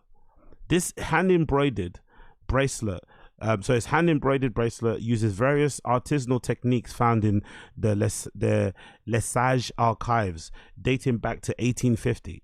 Seed stitch, drawn thread work, point de Bollange, satin stitch, stem stitch, and front and back chain stitching. This embroidery style, used individually or in combination, create a wide range of textures and effects, making each piece unique and intricate. The manufacturing process requires a full day of work for each piece. The size is unique and balanced and fully adjustable. So maybe with the blurb, it actually sounds way chicer than what it actually appears to be. This has allegedly been entirely handmade. Sterling silver fastening. It's still going to fray and get all stinky and stained like regular wristbands do. But there's something about this that's kind of chic. I'm not going to lie. And obviously you got to email for inquiry. But a nearly £5,000. This is also a symbol of like how commercial and how successful rave culture has got to a level of where now you have, you know, fashion brands doing stuff like this. This shows you that rave culture has gotten to a serious commercial level. Is we're doing this because I can't wait. I think there's going to be a time. When a major brand decides to make a parody of the iconic Berghain wristband that you get when you go to the club. If they haven't done it already, someone's definitely going to do a rip or a flip on that wristband. Maybe design it in some other material to kind of mimic the look of that Berghain wristband for sure. I'm almost certain someone would do it. That kind of, I think it's like a plasticky sort of band that you get. That's actually quite a stiff fabric. It doesn't come off quite easily. But I think there's going to be a time where somebody's going to make a flip of this and decide, you know what, I'm going to make my own version of this iconic wristband that everybody knows that you get when you go to Berghain. This is definitely going to be the next step because rave culture has now gone mainstream. It's now gone to a place. Oh, look, there's me. It's now gone to a place where people are making couture versions of festival wristbands to kind of show that you went to a festival. Because I know there's a scene of people that do that. I know there's kids that do that will go online because on eBay, back in the day, I remember particularly when I used to do it myself because I stopped doing it a long time ago, but I used to always wear like wristbands from previous festivals because I think it just looked cool and it was just fun to kind of maybe have like a conversation piece about it. And to be fair, I prefer to wear the festival wristband of a festival I went to as opposed to like the festival t-shirt that commemorates the festival. I thought that was a bit corny. But I'm sure there are people who actually buy festival wristbands off eBay and then just wear them and pretend like they went to a festival. It's sort of like festival stolen valor, which is fucking wild. But I'd much rather that because it shows, you know, you're doing it because you want people to think you're worldly, you're cultured, you have all these travel experiences. It's not like it's like one of those kind of good lies. You're doing it to appear more cool, essentially. But I think there comes a point where you just have to stop buying the wristbands from eBay and actually go yourself and attend an event. But I really am curious to see what designer, maybe it's going to be GmbH, who's going to decide, hey, you know what? I'm going to take these and change them. The last time actually I remember wristbands being a big thing might have been Live Strong, right? That Live Strong era with the yellow wristbands. But nowadays, I feel like the only person who I see wear wristbands on their wrists all the time is iShowSpeed. Unironically, he loves a wristband. But I think nowadays, kids don't even wear them. I don't think they're that cool. I think that era of like keeping your wristband on after a festival is completely gone. I feel like anyway, I don't really see kids wearing them as much as they did in the past, but Balenciaga are fucking wild for doing this. £5,000 fake wristband is such a flex, and I would love to wear one. I'm not gonna lie, actually would unironically love to wear one. And I love that it's actually annoyed people and made them really pissed off because yeah, that's what Demna is in the business of doing. But I also love the fact that he's able to take such a, you know, I wouldn't call it a subculture, but take something so mundane and elevate it to this level. So big up Demna. Check it out if you want it already. It's there. You know what I'm talking about. Moving on from that one, we have to talk a little bit about this article courtesy of Hypebeast regarding what do you pronounce it? I think it's EssilorLuxottica, EssilorLuxottica, I think that's how you call it, right? The eyewear company. I think they have the license to produce eyewear for like, I think Ralph, Armani Exchange, Oakley, Ray-Bans. They're basically the ones that make it, because if you're not familiar, a lot of fashion brands don't actually make their own eyewear, sunglasses. They have other companies make them for them, and they just use the brand name, essentially licensing. So now Supreme has been acquired by them from VF Corp. VF Corp purchased, I think, Supreme in like 2000 for like 2 billion or something, but now they're being sold again to EssilorLuxottica. So this might be proof that VF Corp was maybe struggling to grow Supreme and didn't really see any avenue to increase profits, because if you buy a company like Supreme, a brand like Supreme, you want to increase the profits. But the problem is, the whole reason why Supreme is successful is because of scarcity. People like Supreme because it's limited. But if you keep building, you keep growing, you keep opening more stores, increasing the SKUs, you kind of cheapen the exclusivity, scarcity thing about the brand. And when you cheapen it, that means you won't sell as much. If you don't sell as much, you don't make as much money. You get angry investors and boardroom members, and everything goes left. So I understand why VF Corp were like, you know what, let's just drop this and get some money back. But they took a bit of a hit, because I think they bought it for 2, but then sold it for 1. And then they also opened stores. And I think the last store that's opening now under their tenure is the Miami one.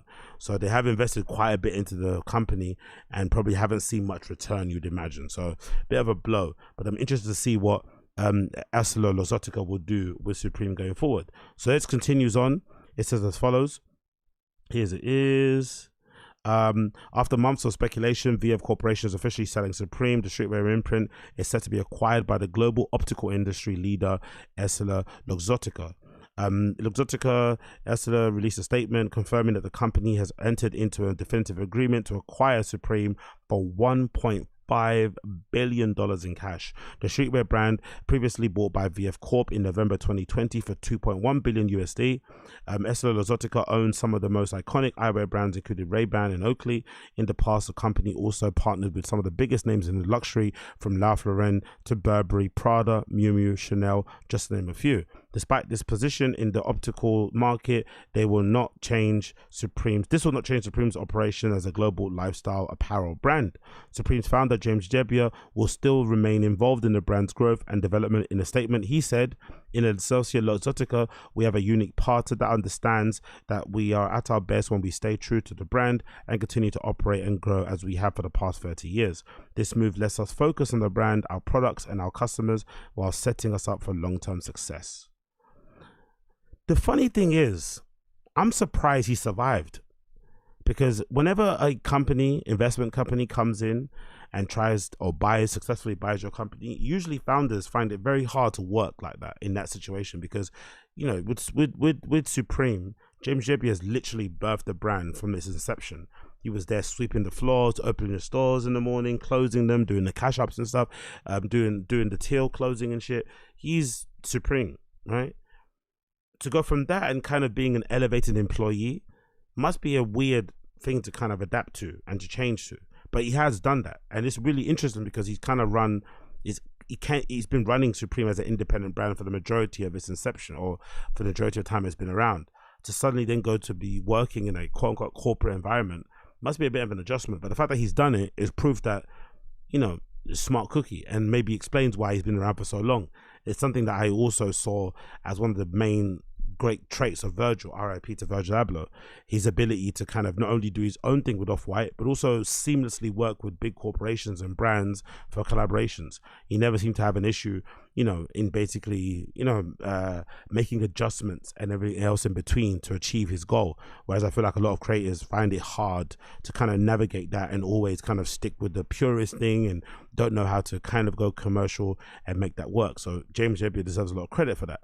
And it also might explain why the brand is so good still. I think so to this day, because despite all the investment, they still haven't kind of let go of what they're good at and what they know best to do.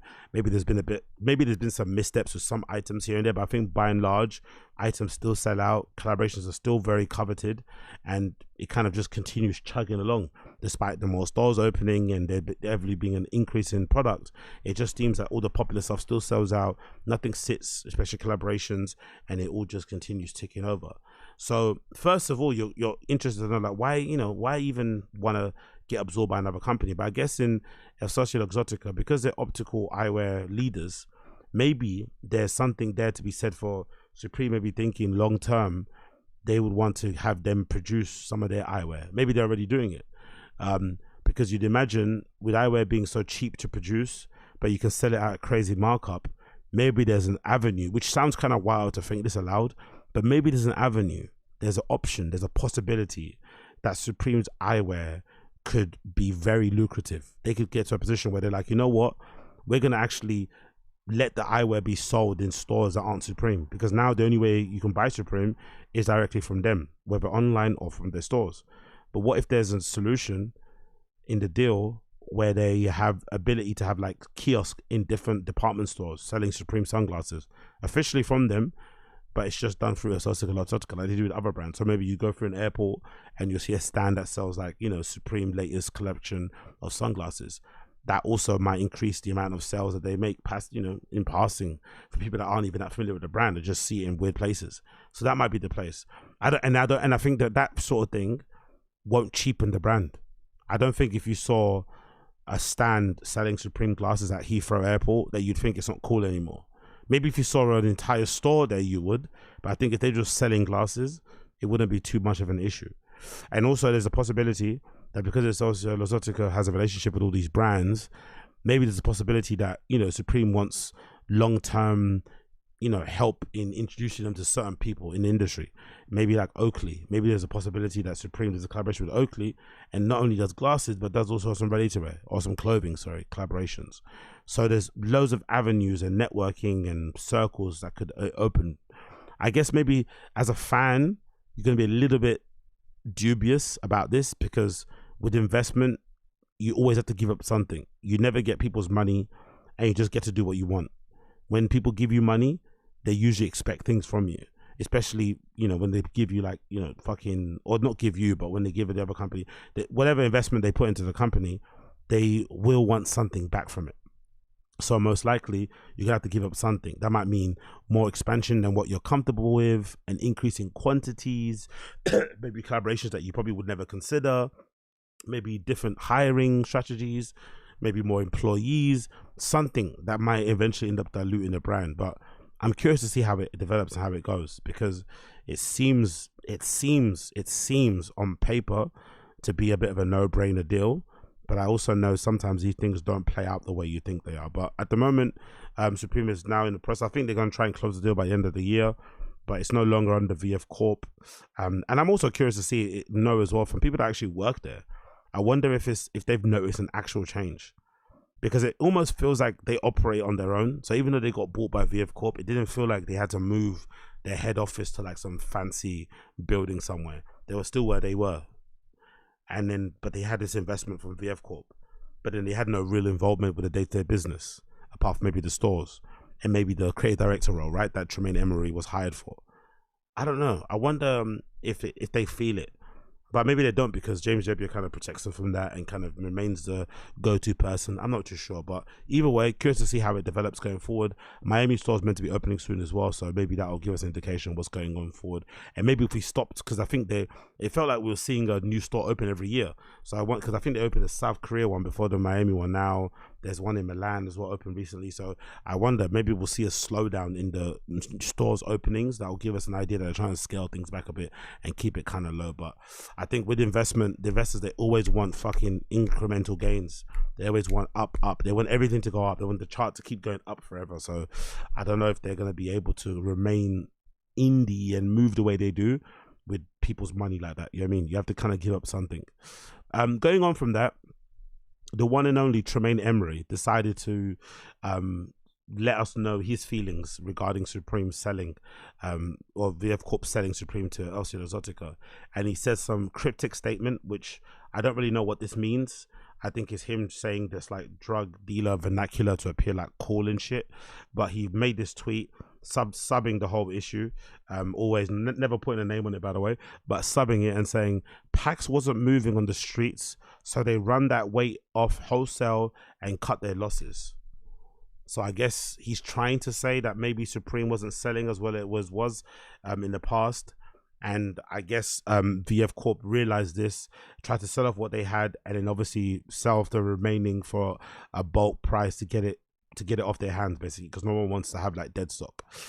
I get that, but I just gotta wonder, man, like, what's wrong with this guy? I hope to God I don't ever end up like this, and I wonder if this is just like an age thing, or if he really, really, really got burned in a way that we don't understand. Because he just can't seem to let this go. He's left. Yes, he left in not so nice way. The circumstances around it were pretty bad. Maybe a little bit embarrassing, the way he got ridiculed and kind of spoke about online. Because for a long time, Tremaine was regarded quite highly, especially when Virgil was still alive. RIP to Virgil Abloh. But he was regarded quite highly. People looked at him like a serious designer. They saw him like as a cool, interesting dude. He was never seen as a joke. But then as soon as Kanye started going on him, as soon as this Supreme stuff started happening, the sentiment around him has changed.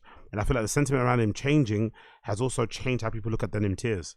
I feel like before, people were fairly okay with the continuous use of the fucking cotton reef, right, on all the clothes that he does, right? And the pattern itself, people loved it. But I feel like people's sentiment around the cotton reef has changed because they don't seem to like him and think he's corny, think he's annoying.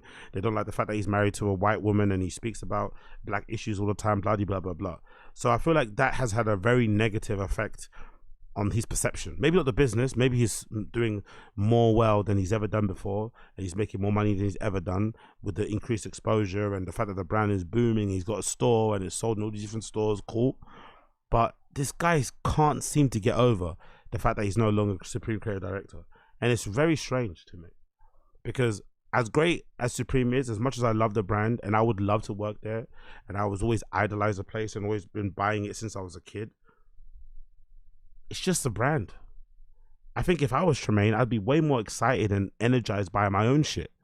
He's got the ability to essentially write his own future with making his own brand. He's got the ability to like change the course of his own life by doing his own thing.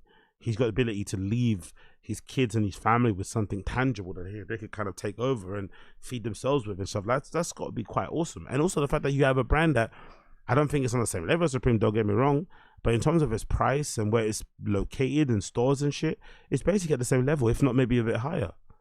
So why are you bothered?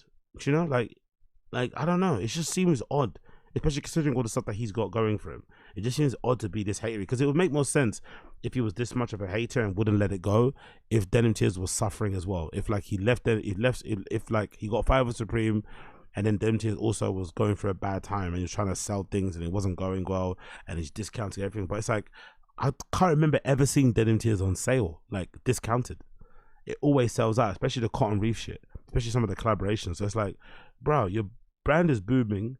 You're still well regarded and shit amongst, you think, with industry people. You just had one bad job. People have bad jobs all the time. Just move on, bro. It's not that big of a deal. Move the fuck on. But he doesn't want to move on, and he seems to be beholden and, you know, by Supreme, and every time something goes wrong, he always kind of throws out a little fucking subtweet. It's really bizarre. I don't know what's going on, but maybe there's more to the story than meets the eye. Either way, I just hope I never become this lame. Maybe it's an age thing, maybe it's a cynicism thing, because you're in the scene for so long, industry, you've seen some stuff behind the scenes that you don't like. But I just pray to God that I just always remain a fan and always remain appreciative about all the opportunities and shit that come my way, because being like this is just weird. Weird.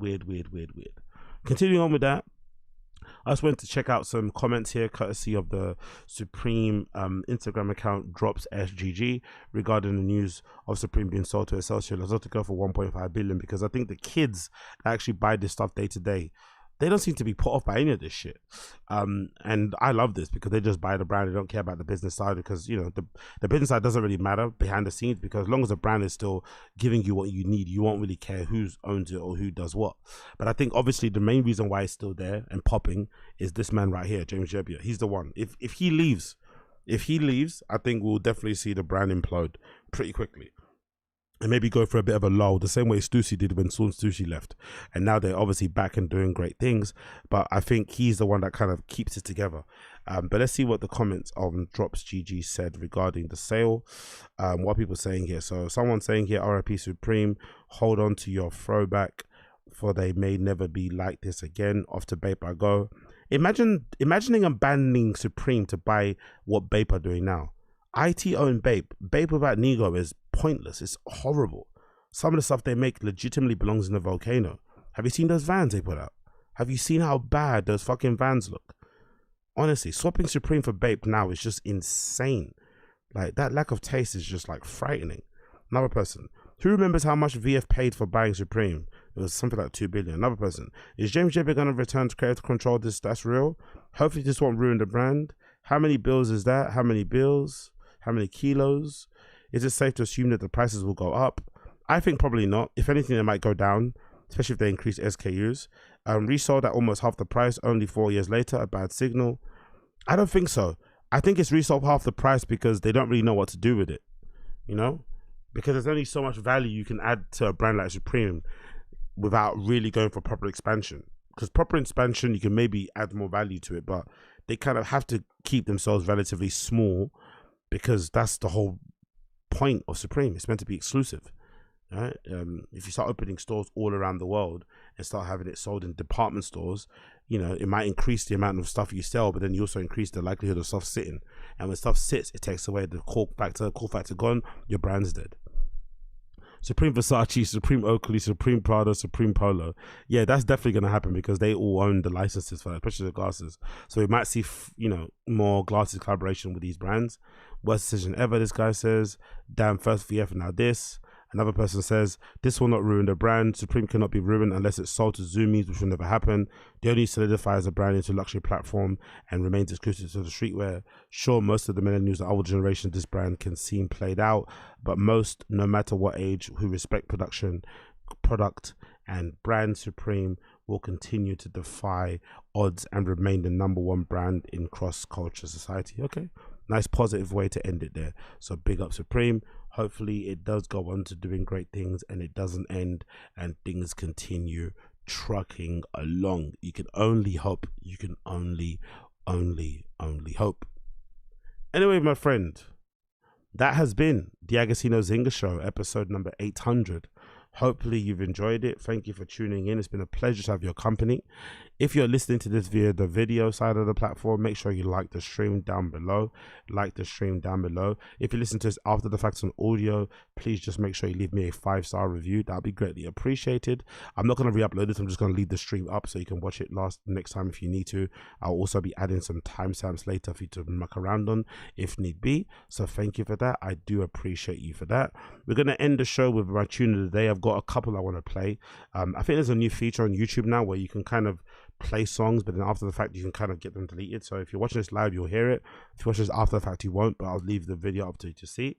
Random show will be happening again tomorrow or Tuesday. So no random show tonight. So tomorrow, Tuesday will be a random show, especially I think isn't Brian Cannon on vacation still? I think so. So there might not be no Fighting the Kid on Tuesday, but there'll be a random show again either tomorrow or Tuesday. So look out for that one.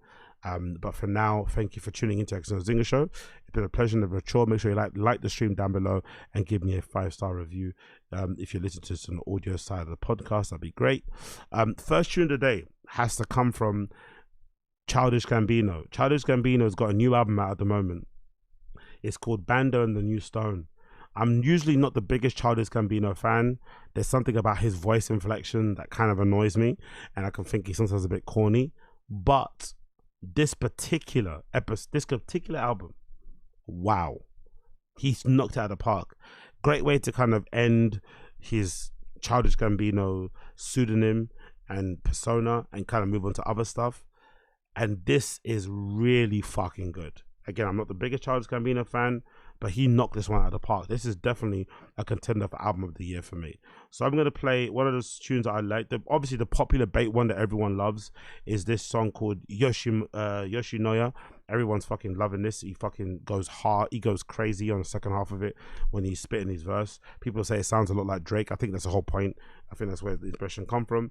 But I'm going to play a song here featuring, I think his kid, called Legend, that I actually really like here. It's called Legend. It's called Can You Feel Me? It's track number 10. There's also a really good track I like by Yeet here. Track number 12 is really good. Yeet absolutely goes crazy on it. The first 5 songs, especially the one featuring Corey Bailey, is really good as well. The one featuring Amiri and Flo Milli, I'm also a big fan of. But I'm going to play the song called Can You Feel Me, track 10 by Childish Gambino, as one of my songs of the day. And then we'll have one more and then we'll end it. So big up Childish Gambino. Let's play this one.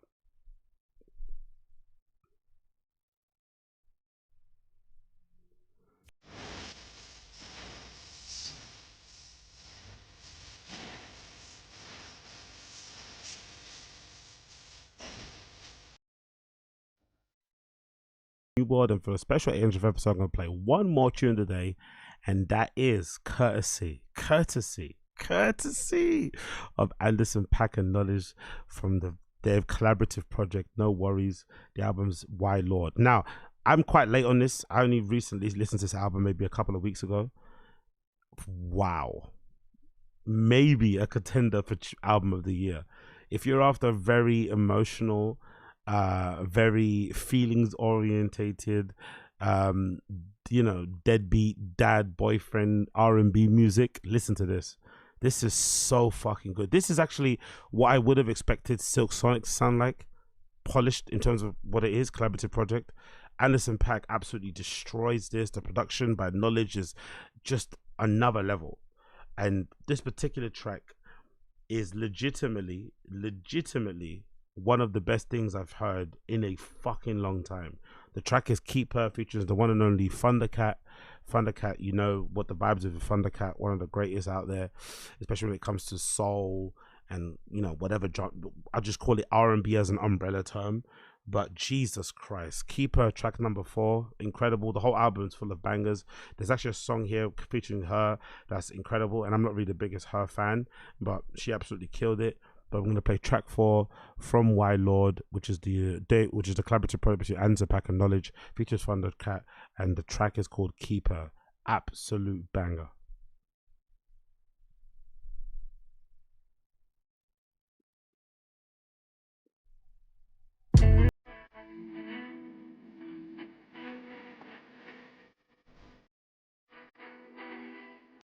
By the way, I cannot wait. Whenever they come to London, whenever Knowledge and Anderson .Paak come to London, I cannot wait to sing this at a live show.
So that was Anderson .Paak and Knowledge, obviously they're courtesy of the album Why Lord, track number 4. Please listen to it. It's absolutely phenomenal. I love everything about it. So that has been it. Thank you for tuning in to the Accent English episode number 800. It's been a pleasure to have your company once again. Thank you for tuning in, and here's to 800 more. Take care, my friends. See you very, very soon. Peace.